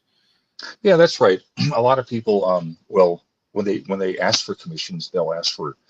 I tell them the more obscure the character, the more I'm probably tempted to have a good time with it. Really, the more obscure. Yeah. Some people write in and they say, "Well, can you do this pen and ink version of this poet laureate from the 1800s?" And I said, "Well, that's what I love doing. Things diverse like that." Other people write in and say, "Can you draw my pet?" Well, that's nothing but fun. Well, that's good to know. So diversity is better than things that you're more familiar with. Yeah, don't expect the same old thing from me. You won't get it. Good. All right. Well, let's see. That was lot 4. Lot 5. This was just a beautiful pin-up style portrait, and again, just very fun piece here. Looks like we got marker and ink on this? No, this will be strictly ink All here, Bill. ink. This Okay. is this working with a brush and a pen nib, and working with that style that I'm so interested and curious about how to get better at it.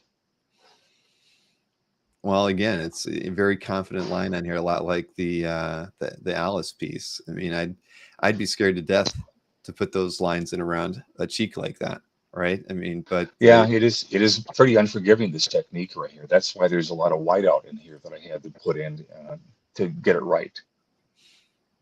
yeah, it's I mean, even in those eyes, so just the idea. I mean, it's very chiseled. It's kind of an approach, but it's the effect, the overall effect is beautiful. Yeah, you're actually trying to describe tone in a black and white sense with pen strokes, thin strokes or thick strokes. Well, I was never good with ink or a brush, so I can admire all the effort going into that one. Steve Mussolino says has a Carol Day kind of vibe. Well, in a way, I guess. I mean, going back to a strip, I guess, right? Carol Day was a very well drawn strip that ran for a long time. I can't say I'm familiar with Carol. Is that her name? Carol Day, yeah, was the name of the strip. Yeah. But that's the piece you just saw was photo reference, which is also a lot of fun to work from because so much stuff is made up in comic books. You have to know how to construct out of your imagination. But to have the reference there is so much easier to have that. So if you want to get really realistic, work from either photos or life. Very true. There's some people always say reference isn't good, but I mean I've never understood why. I think you always have to, if you're not looking at life, you're not everybody can be Jack, for instance. I mean, I think most people need to look at life if they want to be able to get things right. Let's keep this rolling here. And this piece is lot number 6, priced at $9.50. Princess Leia, of course, done on the same 11x14 watercolor board. And I think this one actually has. I mean, it just looks like it has some colored pencil along with watercolor. Exactly, yeah. And I remember what I remember about doing this piece was I had the hardest time with her mouth. See, look at this. And I don't see the struggle here, Steve, on the mouth. I mean, it looks confident. Well, thank you. One of the things you have to learn to do as an artist is people when people look at the finished thing, they ideally should say it looks effortless, when in fact it's not. So how long, I mean, a piece like this, when you're working on it, I mean, is this something that you kind of just work your way through start to finish? Is it something that you maybe, do a little bit on and come back to, or, how do you typically like to approach doing pieces like these? Well, I would say this is like a 4 or 5 hour kind of job. Mm-hmm. And I just sit down, I get up in the morning and I think what would be a lot of fun to do for the sketch timber thing. And again, I'm a huge Struzan fan. Somebody that I happen to have the honor to know for the last 20 years. And I'm always trying to do things that inspire me, and his work is so inspirational to me. I think he's the greatest living illustrator by far. Nobody can touch this guy, Drew Struzan. You're not going to get any disagreements from me. I mean, Struzan's somebody whose work I've always admired, and he's so prolific. I mean, he basically has his own gallery in Texas, right? Yeah, that's right. Yeah, deservedly so. I mean, his work needs to be, be viewed. I mean, it's like Frazetta, right? You want to be able to see great work. So, but Struzan's always been.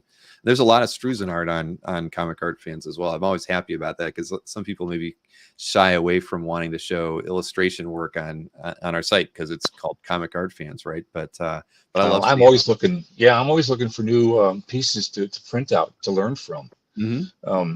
Some of the times I had with Drew, I call him Stru because I make up names for everyone. But some of the times I've had with him when I would either when I was living in the area, and that's when I first found out that he had moved from Lake Arrowhead to Sierra Madre. I just, again, called him up and said, hey, by the way, I think you're the greatest living illustrator. So he got back to me in a couple of days, being the polite guy that he is, and humble as hell, this guy. His abilities are things that I can't even compare anything to. He's got something that is divinely inspired. The way the quality of his work, the endless variations of how he would put something together in the movie poster business. I'll spend the rest of my life looking at his work and enjoying it and try to learn more about adapting it to my own work. Well, so you're an artist you're not resting on your laurels. You're always trying to grow and get better. And I mean, Struzen's, one of those guys that I think, again, who hasn't been influenced in one way or another. Even if you didn't know his work, I mean, who hasn't seen it, right? From all the movie posters and things that he's done. I mean, everybody, one way or another, has been touched by his work. Let's see here. So that was lot 6. So we'll go over to lot 7 to show off. This is I really like this one. Frankenstein Jr. and Buzz Conroy on 11 by 14 as well. This is 650. I mean, it's just back to those fun characters. I mean, I think there's a second Frankenstein Jr. and Buzz Conroy in the pieces that were done. But this is just classic Saturday afternoon fun, right? I mean, as far as these characters go. Yeah, this was back when HB really cared about what they were doing. The earlier you go back to the Hanna-Barbera studios, the more quality went into their shows. And eventually, as things progressed, things change. Everything changes over time. And their work just got more compromised and got worse and worse. But this was a time when everything was in-house. All the animators and the people that did these cartoons were all in one big building, and they communicated with each other. And the pride they took in things back then was, you can see it in the cartoons. The designs are unbelievable. Yeah, no, without question. And this is fun. It's done almost as if it's an animation cell, right? You've got the whole page filled in, backgrounds and stuff. I mean, it's a fun image, and again, like you said, very imaginative period for them. Putting characters like these out there and just trying to figure out what the youth of that time period would really devour, right, and want to enjoy. So no, this is it's fun, and I love the way you put your signature in there too, within the action lines. Yeah, you always got to decide at the end where do you sign it, and it's all over the place when I sign my work when it's done. Well, nothing wrong. You got to put it where it feels right. Let's see. Next lot we've got is different genre of characters. So we got Supergirl here on an 11 by 14, priced at $750. And see, well, I didn't notice it at the time, but you have selective, where you signed this one, right? The Steve Rude and the year. I mean, yeah, that's typical me. Yeah, just wherever it feels right, but it actually feels right when I'm looking at it. It's balanced. It's a very center oriented piece, isn't it? It's right down to the bullseye. But these kind of pieces are so much fun to do. They start off with the pencil blocking, of course, and then they go to a transparent wash with watercolor, and then the color pencil comes in. And sometimes, if it's needed, I put opaque paint in there too to help fix the things that I screwed up on. Well, I can tell you this lot was claimed, so congrats on that. Yeah, this is a fun piece. I mean, you can see the colored pencil, the watercolor in this, and it's so I love the approach to that lighting on there. I mean, it's really dynamic, unique. And yeah, I mean, it's all back to that, like you say, it's all centered, but it makes it for a really well balanced piece. And just the way you've thrown the hair around just gives it that dynamic. I think that makes it all the more interesting. Yeah, it has to. How do I describe this stuff? Well, if you just copy a photograph, I kind of call it still being in still life category. It's just there, right? But if you want to turn it into a piece of art, you got to do something to it that goes beyond just what the reference is. And fortunately, comic book artists have fairly incredible imaginations, And so you let that take over with all the experience you've had over the years and now decades. Things are going to come into it that make it something more than just a copy of a photo. Right. I want to answer a question for somebody. Frank Robert Johnson wanted to know how to make the claim. Basically, claim show, you email the Nicole. It's on each slide, Nicole at thirdeyecomics.com, and you'll see it there. But you just email in your claim. It's not an offer show. Prices are non-negotiable.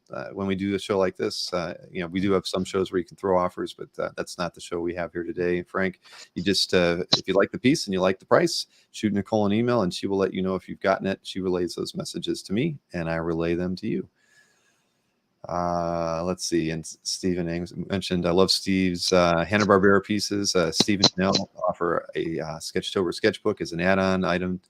So to your, because you just did a recent Kickstarter too that was pretty successful. I saw we did a little PR for you as well on CAF, and so congratulations on that. I forgot that was one of my things I was going to say to you. I forgot. But that went okay, right? I mean, it did, yeah. We have a bunch of fantastic, very loyal, very sensitive, and very intellectual crowd that tends to flock around what I do with my life. Well, that's that's humbling, isn't it? I mean, at the end of the day, to have people who love supporting you. I mean, to be a good patron of the arts, and somebody whose work they love. I mean, I think we need more patrons of the arts. I talk about that a lot when we're doing chats about comic art collecting. That we are not only are we we're good stewards of the hobby, we're caretakers for the hobby, but we're patrons to the creators whose work we love, and there shouldn't be anything more rewarding than getting to purchase a piece direct from an artist, right? Because you're directly benefiting an artist. So I mean, that's wonderful. I'm sure you've got plenty more books like that planned in the future too. So make sure Janelle knows that I'm happy to help promote anything through CAF that I can. Just even press releases when you guys are doing more work or have an art sale, those sorts of things. I'm here for you guys whenever you need it. So let's go ahead and take a look at lot 9. We've got Mytor and Tor, and I don't remember these characters, but I've seen the images before. I mean, it's just so fun. I mean, again, it's back to the creativity in the characters, and what makes them tick was so fun. But so this is a lot 9, priced at $650, and the same watercolor board, 11 by 14, and it looks like some markers, some paint on this one, Steve. All true, yeah. Same general mediums used for all of them, yeah. Yeah, no, this is a very, very fun piece. And again, it's back to anybody who loved that era of comics and loves these images. I mean, this is a fun illustration for sure. And this one has been claimed as well. So congrats to whomever has gotten this piece. I applaud you, and Steve and I thank you. Yeah, we sure do. And I should mention that they got the name wrong of the dragon. It's actually Tog, T-O-G. Ah, well, that might have been me. I might have mistyped it. I made these slides myself, but I thought I copy and pasted. But as people in the chat know very well, I tend to make a lot of typos in the work that I do. So I think it started with us, by the way. Janelle does not know these characters like I know them. Well, there you go. So it's Tog. I don't think that changes their desire to own that piece. So congrats to the buyer. Next up, we were going back to a little bit of the Star Wars universe again. You got a Han Solo here. This is a horizontal piece and on 11 by 14 as well. And it looks like kind of, again, it's same thing, right? I mean, this is, again, you look at this a lot like the Leia piece, and there's a lot of work done in getting this likeness right. I mean, you put a lot of emphasis on getting the skin tones proper, the shading on Han here. I mean, this is a nice piece, and again, same thing. It's paint. I can't see the colored pencil as much on this one, but it's fun. Well, I should mention also that it says right there in Archer's watercolor block. A lot of them were done in that 11 by 14 block. But this one was done on Canton paper, which is a common paper used when people use pastel. That's the little bit of texture we're seeing in the background, or even in his vest. Right. You can see the actual tone of the paper, the color of the paper by looking in between the lines. It's actually a dark purple. Right, right. Sorry, I didn't notice that. I was on the site. It has it listed as arches, but that makes perfect sense. Yeah, what do they know? Hey, it's all right. No, that's why. Hey, Steve, that's why you're here. You can fill us in and correct us on our mistakes. So no, That's what I'm here for.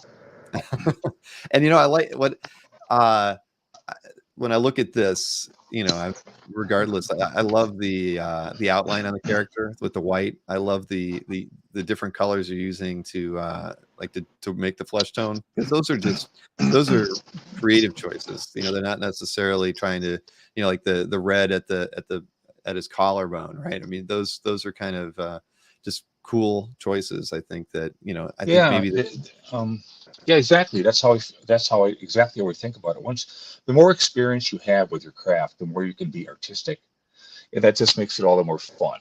Mm-hmm. Well, that comes from years of experience and a whole heck of a lot of confidence, Steve, to do that. But I mean, I know that you do a lot of work that would be considered fine art as well, and I mean that has to kind of complement and go back and forth between your comic and illustration work as well, just because you kind of work in both areas, and they work well together. I mean, they influence the other, I think, a lot.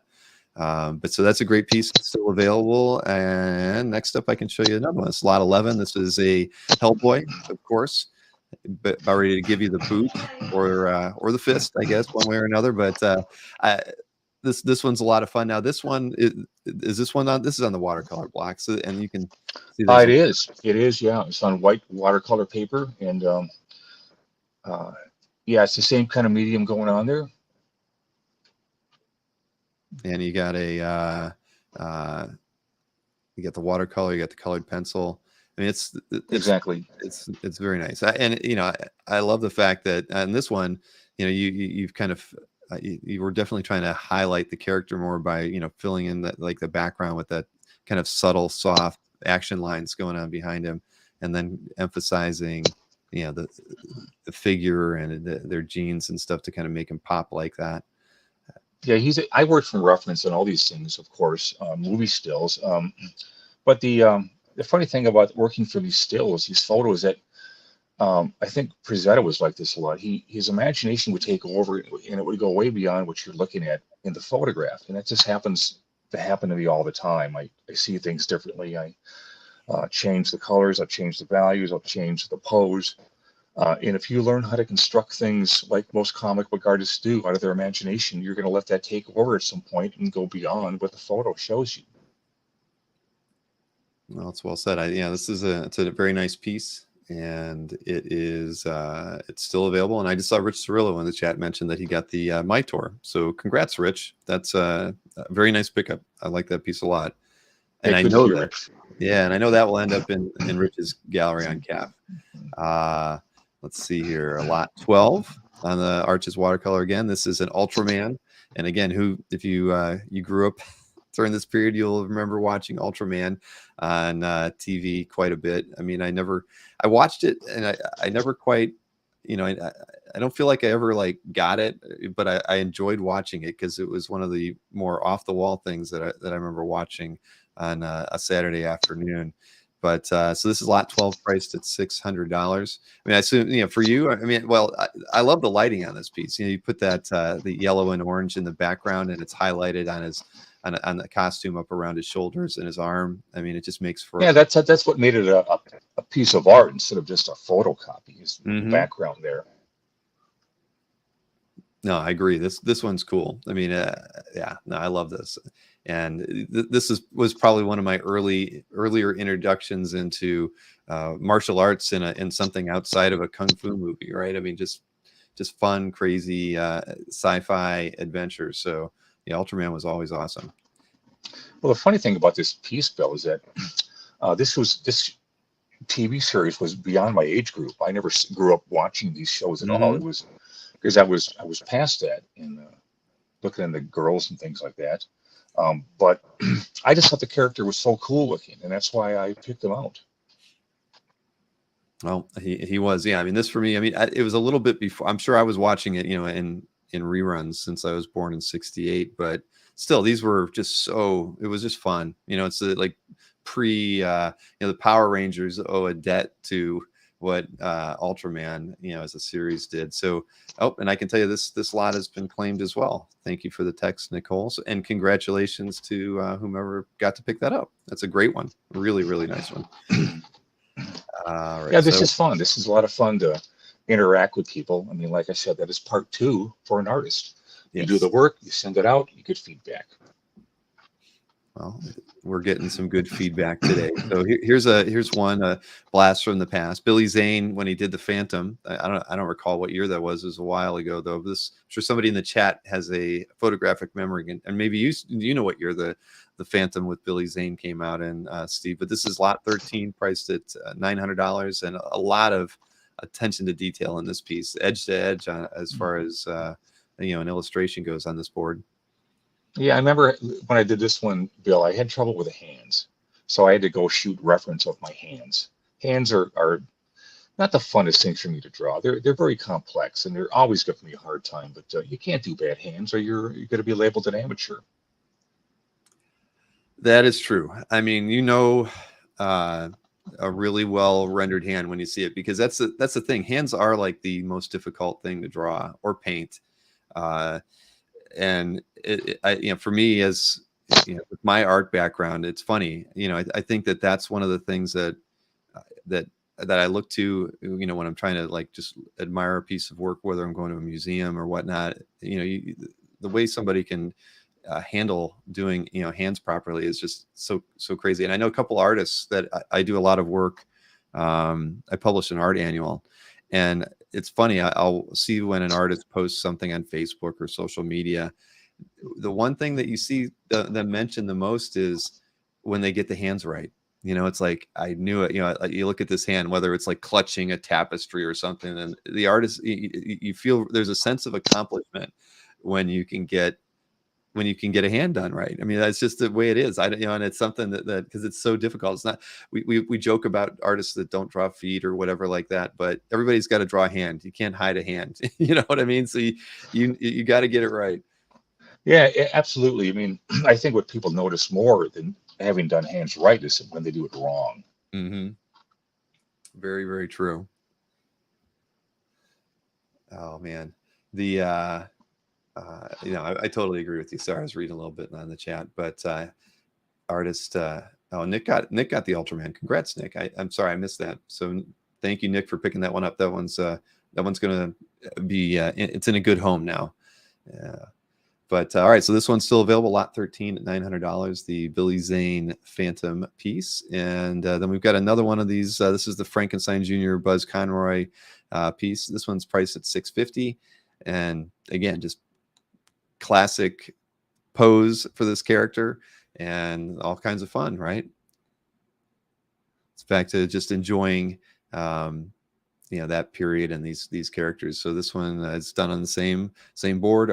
The arch is 11x14, and is this one colored pencil marker, or is there any paint on this one? Maybe around the finger up there in the upper right. Can't tell. And Steve's dropped out of the studio for a moment. Must be the connection again, but that's okay. We can keep the sale portion of things rolling until Steve gets back here. But so this is lot 14, priced at $650. Again, the second Frankenstein Jr. and Buzz Conroy piece that we have on 11x14. And yeah, see, I'm full screen right now. So let's switch over. I will keep this thing rolling, and we'll look at lot 15. This is another Star Wars character, this time Luke Skywalker, priced at $950 on 11x14. And it looks like with this piece from Steve, we've got a bit of watercolor colored pencil going on here again. So yeah, on this one you can see a lot of the undertone where he's done the watercolor on the face, and then he's gone over it again with the colored pencil. Same thing in the hair, on the clothing. So straight straight work there from Steve. Sorry, I'm just trying to see without having the pieces in hand. I could probably describe them a little bit better, but no, it's another of the Star Wars characters. I think this is the last one too. We only had the Leia, Han Solo, and then Luke here. So this one's priced at $950 and is lot 15.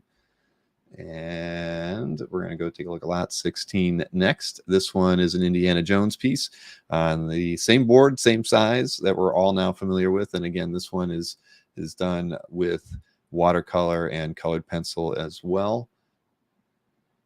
Yeah, I don't think anything else, but just those two mediums. Another good likeness from Mr. Steve Rude on Harrison Ford here. So this one is trying to read through anything on the description that I'm missing out on. No, but yeah, obviously Steve likes to work from reference, and on this one, it's very nicely done. Lot 16. So let's take it on to lot 17 here. So this is Xandor from the Herculoids. I know there's people my age out there who remember watching the Herculoids. Rich Cirillo, I know this is in your sweet spot. Many of us who were watching shows back then would definitely remember these shows very fondly. See, Samuel Rojas, you get what I'm talking about. Herculoids were kind of goofy, kind of crazy, but yeah, as kids, what else did we have outside of that and comic books? I mean, as far as I'm concerned, the best era and time to grow up in, was the 70s. So this piece, well, Samuel born in 88. Well, you're a connoisseur of good things. So this piece definitely looks more watercolor, or not watercolor, I mean marker and colored pencil. If I'm not mistaken, I'm not quite sure if I see any watercolor in there. Oh, I see Steve back in the green room. Steve is back. I think we need an Einstein in this business here. Well, you are back. Well, I was doing my best to talk about the pieces while you weren't here, Steve. But on this one, it looks like it's all marker and colored pencil. Is that correct? Yeah, that's correct. Yeah. Yeah, this is. I was talking about my love for the Herculoids. So this is a very, very nice piece. Samuel asked, was it an inspiration for He-Man? You never know, Samuel. I mean, a lot of stuff that was done in the 80s and onward were definitely inspired by stuff that was done in the 60s and 70s. So you never know. But yeah, this is a fun piece. It's lot 17, priced at $650, done on the standard 11x14 that we've been talking about. Let's go ahead and we'll swing over to lot 18. This is a Supergirl, and this one I know, or at least I wrote it down as being on Stonehenge paper. So it is 11x14. Yeah. We try to every now and then. You just want to grab something different and see if it works or not. In that case, this is on Stonehenge paper. Stonehenge. Is it a heavier paper?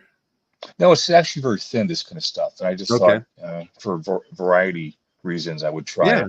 This one I actually like right here. This was taken from reference, of course. Melissa Beloit, I think, is her name. And but there's a lot changed about it. The position of the arms are different. The hair is different. And on the paper, it's the tan color? It is a tan color, yeah. No, very but nice. This one was fun. I like doing this one here. Well, people were commenting on your ability to capture character, likenesses and whatnot as being a definite strong suit for you. We were looking at the Luke Skywalker piece earlier. Oh yeah. So that one was one of my favorites. That one actually I pulled that one off with the colored pencil stuff. Yeah. That one worked the way it's supposed to work. Not all of them do that. You're working on the same exact materials, and who knows, something in the air, on the water, I don't know. But that one I really liked. Yeah, and that one I talked about that. You could see that the color pencil work you did after you'd done the painted undertones and things, and the colored pencil really just made that face, come alive. And different approach definitely to the first two Star Wars characters. So lot 18 is still out there. This is Supergirl done on the tan Stonehenge paper, 11 by 14, priced at $750. Then we've got, I think, the only Johnny Quest piece in the show tonight. This is on 11 by 14 as well, and this one was from the story. What is it? Katong Missile Mystery. And, right, Kraitong Missile Kraitong, Mystery. They later changed it on to something that was much more pronounceable for Western audiences. But yeah, this was fun. I had a chance to do a lot of artistic changes in the actual scenes from the show that I took it from. No, it's fun. It reminds me of watching the show. I mean, it was always fun. Everybody wanted to be Johnny Quest at the end of the day, being that age and everything. But no, this is fun, and it's a full edge-to-edge piece done on the. Was this done on the arches too? It was, yeah. Okay, yeah, because it looks like that to me when I'm looking at it. But yeah, and definitely a mix here, right? I think I can see marker and some colored pencil. I don't know if there's any paint on this one or watercolor. There may be. Who knows? Yeah, maybe in the green I see in the upper left around the back of that building. But yeah, no, very, very nicely done. And this one again is 11 by 14. And we've got 4 more pieces to look at here. And next one it's a nude pinup, but it's not showing any true nudity, so there's nothing naughty on this piece. It's but a nice, this one seems to be capturing a lot of the skill sets that you have. I mean, there's watercolor, colored pencil. I mean, look at that. I mean, her face is absolutely beautiful the way you've rendered it, the lighting on her forehead like that. I mean, it's a gorgeous illustration, Steve. Yeah, this is one of the ones that I took directly from another artist whose name is Ted Withers, and I was so enchanted by this piece. I thought, can I take what he did in oil and transfer it to watercolor and colored pencil? So that was kind of the thing behind trying this piece right here. Ted Withers. I'm not familiar with that name. I've written it down. Yeah, most people, have no idea who he is, but he was another guy that did pinups during the 40s and 50s, and he was a master, absolute master. I think even the best pinup guys at the time of pinup art admired this guy and wanted to know how he did what he did in oil paint. Wow, no, it's fantastic, and I love the the light touch in the background. Filling the page like that, it just gives it more volume. You could have just not put that in, but just adding it really helps make the character pop. I mean, the color choices are fantastic. The browns, the skin tone, the orange, I mean, and the blue, they all work so well. Yeah, the actual background was painted first over the line drawing of the character. I just washed a bunch of purple and things like that over it, and then started from there. But if anyone sees the original painting, it's many times superior to what I did. I'm just trying to do my best. This guy was a master, though. Well, I feel terrible that I don't recognize his name, but I will know him after the show because I always do my research afterwards. Yeah, that nose bothers me, though. I had a hard time with that. I think it should be downplayed a little more. That's it. Well, I can see why you'd say that, but it's beautiful nonetheless. And I just saw a comment in the chat from Frank Robert Johnson saying, "I think I claimed lot 17." Did you email Nicole, Frank? I haven't gotten a text message from her, but if you wanted lot 17 and you emailed Nicole, you can see her email address there on the screen, Nicole@thirdEyeComics.com. She hasn't texted me, so I haven't. I don't believe she would have received your email. So maybe shoot her another email, and we'll get that confirmed for you. And of course, if you're having any kind of problem, you can always email me. You've got it now, Bill@comicartfans.com. I can help you out too. Frank. These are what you call master studies. That's what people call them. I just call them copies for fun. You take an artist that you really like, and you try to learn something from his work by duplicating it in whatever medium you feel like duplicating it in. And in this case, I went from the original was oil and canvas, which is how everyone worked back then, and I transferred it to watercolor and colored pencil. So it was a fun exercise for me. I do these kind of things all the time. Mysteries You Go Lucky mentioned Withers' art has been in a lot of past heritage auctions. I'm going to look it up.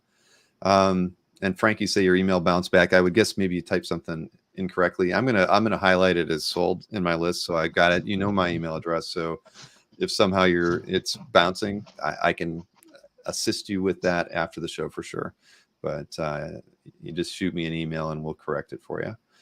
All right, let's take a look at the next one here. So this is a painting of a young Marilyn, and it's on the Arches watercolor block, 11 by 14. It's priced at $600, lot 21. And again, is this more of a, is this from a, I mean, everything, it's a very memorable image, I feel like. I mean, so is this, what is it from? It's from a photograph? Well, it's obviously it's from a Marilyn still from her Yeah. young years. I think she was like 18 when she posed for these shots. Uh-huh. One interesting thing about this is the water in the background. I tried something different here. I took what do you call that stuff? It's something that's plastic you put down before you render the waves. I'm blanking on what it's called. Everyone knows what it is. To mask the liquid area? liquid frisket is called. Oh, Yeah, frisket, so right. Yeah. I put that down first and try to experiment with seeing if it would work. I don't think it worked that well, but at least I tried something different here. So you use the frisket to is it over where the figure is, or Actually, no, it would be where the lighter part of the waves are. Oh, So I would put the frisket down, and then I would paint dark blue over it. Got it. Yeah, I've watched like some tutorials from work that like Joe Jusko has done when he's painting work for an Edgar Rice Burroughs book or something, and he'll use the frisket to kind of block out where Tarzan will be, so he can work on the backgrounds, and then he'll pull the frisket off and then work on the character, or sort of, I've seen it used like that, but that to me is like a totally different language. I think it's got to be challenging. Have you used frisket a lot before? No, I had it sitting around, and I thought, well, it's time to use it. It doesn't do any good if it's just sitting around here not being used. I had a lot of fun with this piece right here. And another thing that the Rude Dude staff did, all two of us, is we filmed me doing these pieces right here. So whenever you would see a YouTube version of these pieces, it would be accompanied by how-to as I was doing it, as I was actually doing the piece. Mm-hmm. No, that's wise. I mean, those are good. Do you share those socially, on a YouTube channel or anything? Oh yeah, sure. Good. Yeah, that's part of the game today.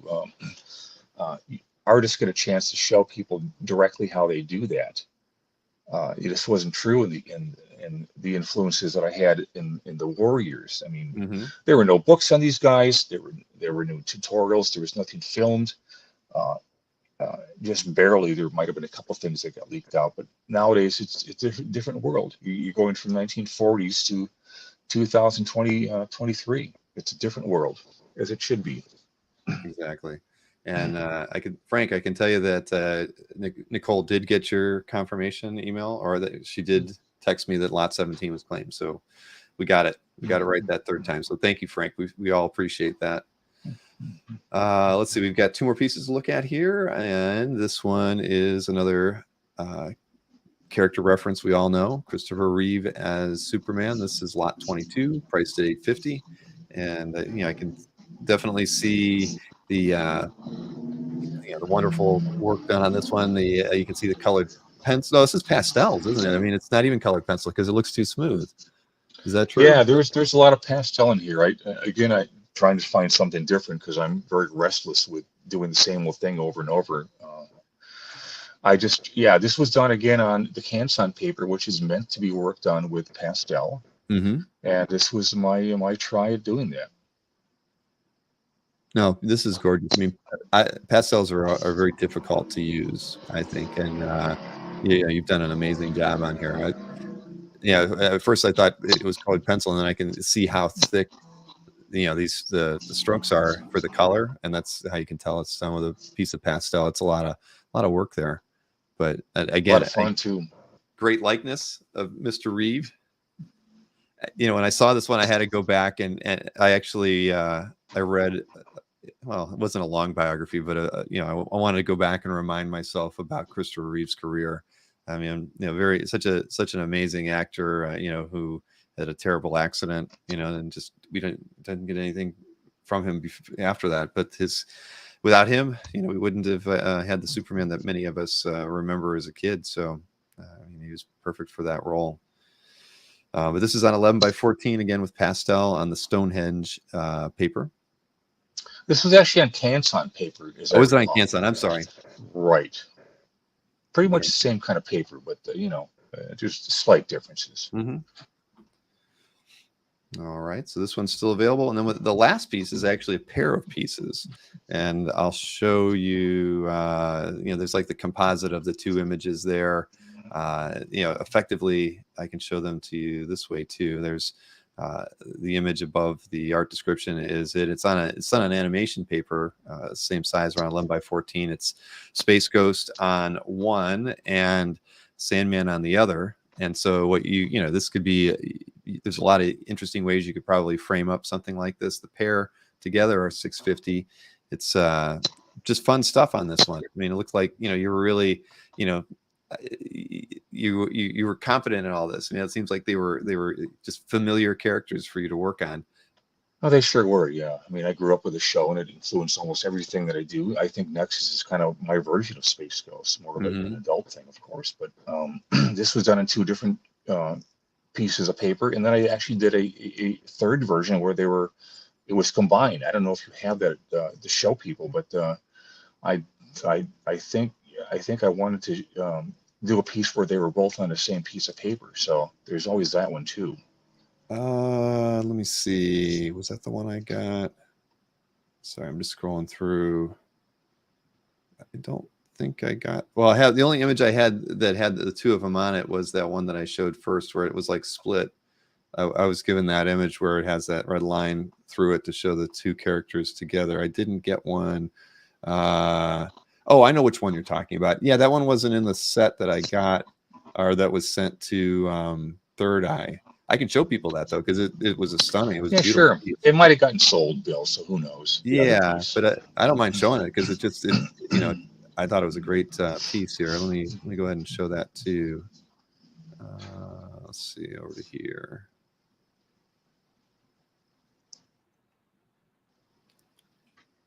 So, and this one obviously looks like it's got some marker, some paints. Maybe yeah. This is two of the characters combined in one piece of paper here. I think that was on the watercolor block too. Right. The arch is hot press.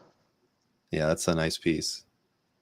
Yeah, really. So yeah, so the piece we have is different. It's not all in one. It's on two different 11 by 14 pieces of animation paper, and they're separate. But again, you can frame them up and present them however you see fit. And what was the?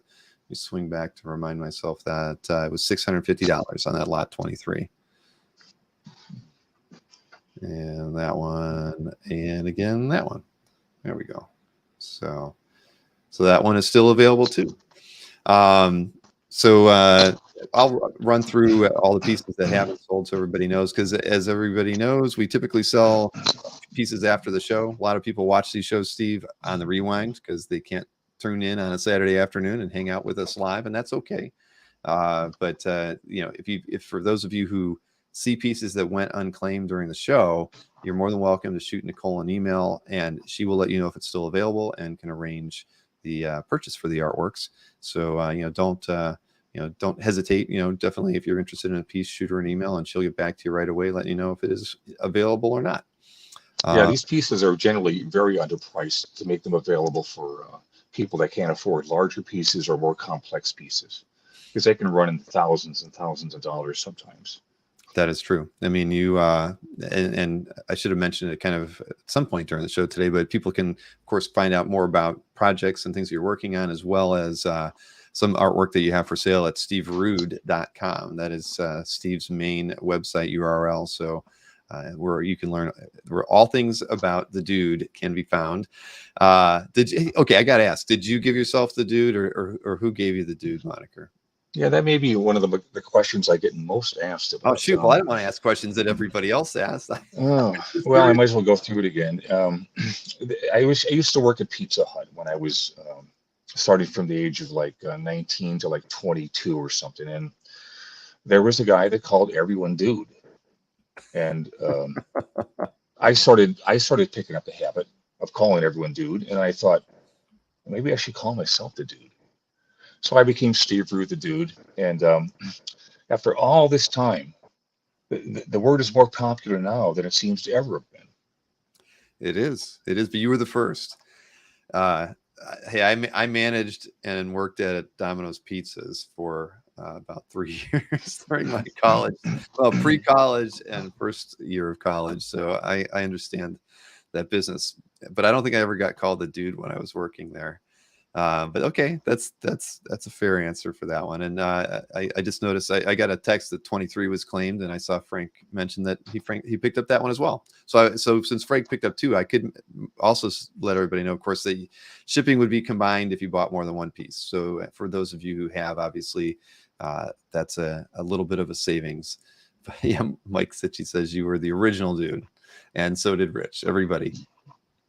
So yeah, congratulations for all these guys that picked up the pieces. Yeah, no, we definitely thank you all, and let me just run through the pieces really quickly so that everybody's aware of what stuff is still out there. So anybody watching on the rewind knows that they can pick these up. So lot 2 at $650 of the Vapor Man is available. Lot 3 of Meteor Man, price at $650 is available. Gravity Girl, lot 4, $650 is available. We've got that wonderfully inked female, and this one's lot 5 priced at $450. We've got the Princess Leia priced at $950, watercolor and color pencil on this piece, gorgeous. And we've got lot 7, that was the Frankenstein Jr. and Buzz Conroy, priced at $650. And oops, not that one, 9 was picked. It's 10 was the next one. So we've got the Han Solo at $950, and we've got Hellboy at $950 as well. Lot 11, lot 12 was picked up by Mr. Barucci. I know that. So lot 13 is the Phantom, the Billy Zane version, priced at $900 on 11 by 14. We've got another Frankenstein Jr. at lot 14 at $650. Another Star Wars character, Luke Skywalker, here for lot 15, priced at $950.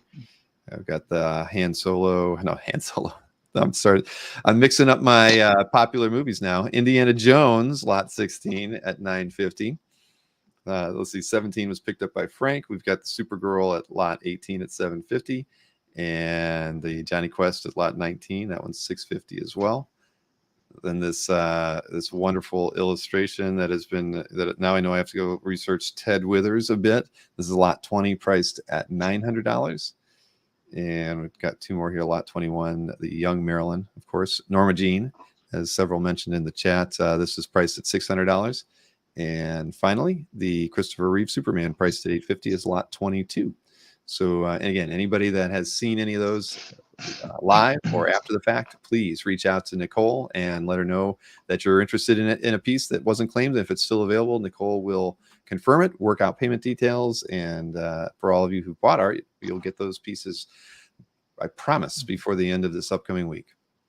Yeah, I tell you, that Maryland piece, I can't believe it's going for so little money. I mean, I had a blast doing that, and that's a full rendered illustration too.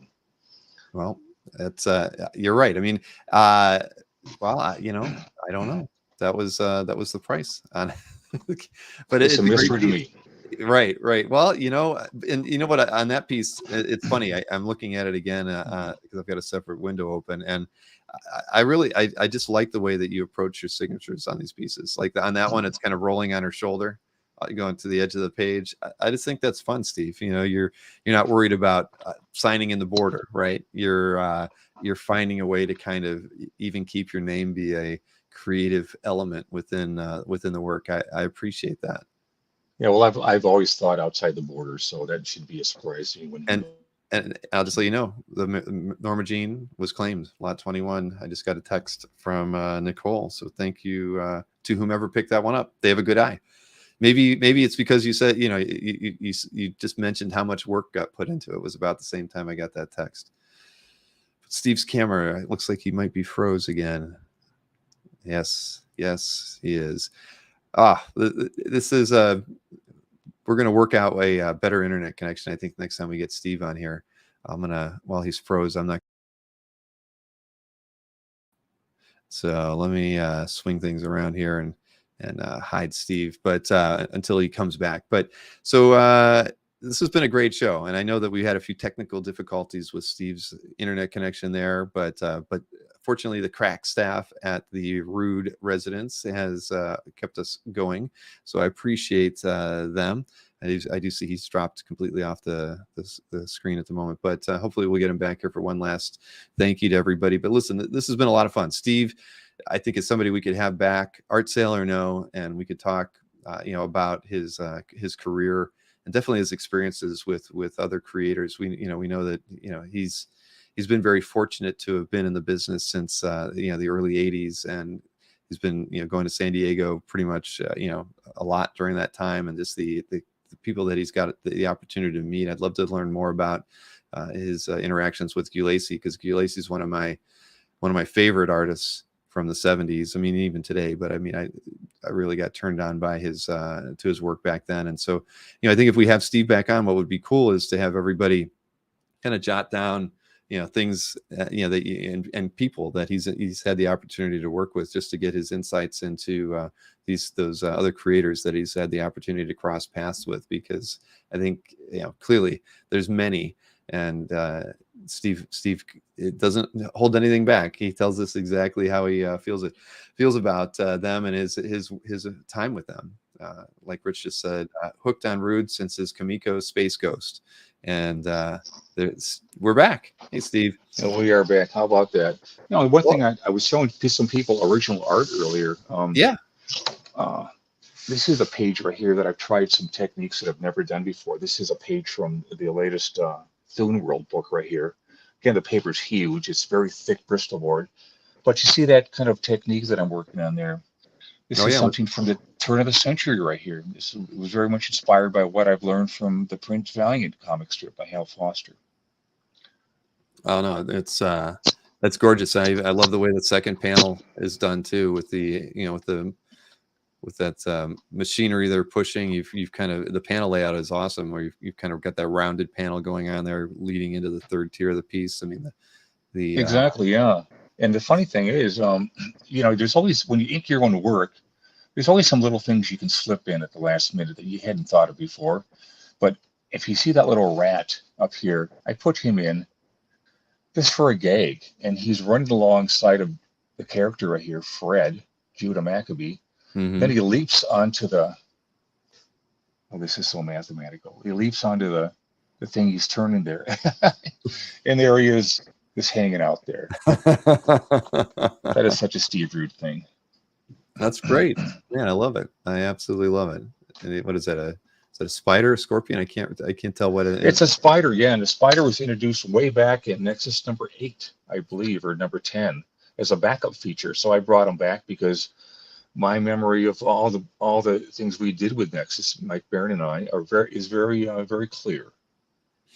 That's great. I mean, 40 plus years later, still resonating with you. I mean, that's fantastic. It is, considering I forget where I put my coffee sometimes. A second ago. I think everyone knows what that's like. I can't find around the house right now. That fortunately my wife made me a new set. She's like, "You're never going to find it, Bill." I'm like, "It's impossible. It's a set of keys. It's got a huge loop on it. There's no way I can be gone." But and that was a month ago. I haven't seen him. But when you were out, I mentioned to everybody that I really look forward to doing another show with you, whether we do an art sale or not. That would be fun too. But I just think there's a lot more that we can talk about. And I suggested to everybody that they think of some creators that that we might like to find out what you think about them, or if you had interactions with them. I think that given your time in in the business, you've crossed paths with a lot of creators, and you've had experiences that many of us would love to hear with some of these creators. So yeah, we got to do this again. It was great. If we, I also want to know if this is the kind of thing where we could engage more of the readers or the listeners. If they have questions, I'd be happy to answer those. Absolutely, and we could definitely do more with that. Yeah, one of the people. Do you typically sell your published stuff? I mean, is that how do you? I imagine if you do, you'd be selling it through the steverude.com website, correct? Yeah, that's right. Whatever's available is available on this site. Okay. Yeah, because Doug L mentioned he'd love to pick up one of your Thune World pages. So but those are things like when you make those things available, please, let me know via email and I can kind of push some announcements out for you too. I'm happy to promote anything that like that you may have going on. And let's see, Henry wanted me to say to you, Bill, please thanks Steve for coming on today. And we hope he'll be back again. I know I have some questions for him. Yes, Henry. And I appreciate your questions throughout the day, Henry, as well. And Jewish Dragons mentions that he's looking forward to future Nexus comics. Thanks us all. Yeah, good. That's great. It's great to hear that, because the work that I'll be doing, that I'll take up the rest of my life, is all going to be Nexus related work. That's great. I mean, so you know what your entire future path is, and I sure do. Yeah. And not to last question for me then would be, I mean, do you see yourself doing all the work going forward, or do you see yourself? I do. Yeah. It's kind of, it just seems like the right time in a person's life where the whole idea of inking, having another inker in the work is long gone. There's no reason to be doing that now. It has to be all mine, just in the way that the other famous comic strip artists, Hal Foster and Alex Raymond, always did their own work. So and now I'm even writing this stuff myself, which is obviously a big challenge. Well, I think we're all looking forward to seeing what those things will be. But maybe when we do the next show, we'll be able to see a little bit more. Maybe, what would be nice, Steve, is that when we do the next show, maybe if I can get some scans of the current work. I know they're large, but if we could, maybe see them in more detail, where I could actually show them on the screen, zoom in, we could talk about some of these current pieces. I'd love to do that. Kind of analyze your current, your workflow, and just talk about some of those pieces. That would be a lot of fun for me. Well, I love talking about the craft. A lot of guys like Stru, he's pretty tight-lipped about that stuff when I would visit him. But I love to talk about that. And anyone who happens to come over to the pad here and sees the studio, I love teaching people and answering their questions and how I do anything. Well, that's great. Well, then we are. I'll work with you and Janelle, and we'll figure out when we can have you back on. But yeah, it will be a lot of fun, and I'm very flexible. We could do it during the week, during the weekends, whatever works best for you. But I look forward to getting you on the show again. Thank you. All right. Well, listen, everybody, I know, it's your Saturday afternoon. We appreciate everyone taking the time out today. I think we had about 130 plus people watching us at the height of the show. I appreciate every one of you for tuning in today. And I know you all are looking forward to the next chat. Just, keep abreast of what we do on the channel. I'll certainly let you know when I'll be able to get Steve back on here. But thank you so much, Steve. It's been a lot of fun. My pleasure, Bill. Thanks so much. And the people that wrote in and bought some original art. Yep. Thank you, everybody. We'll talk to you.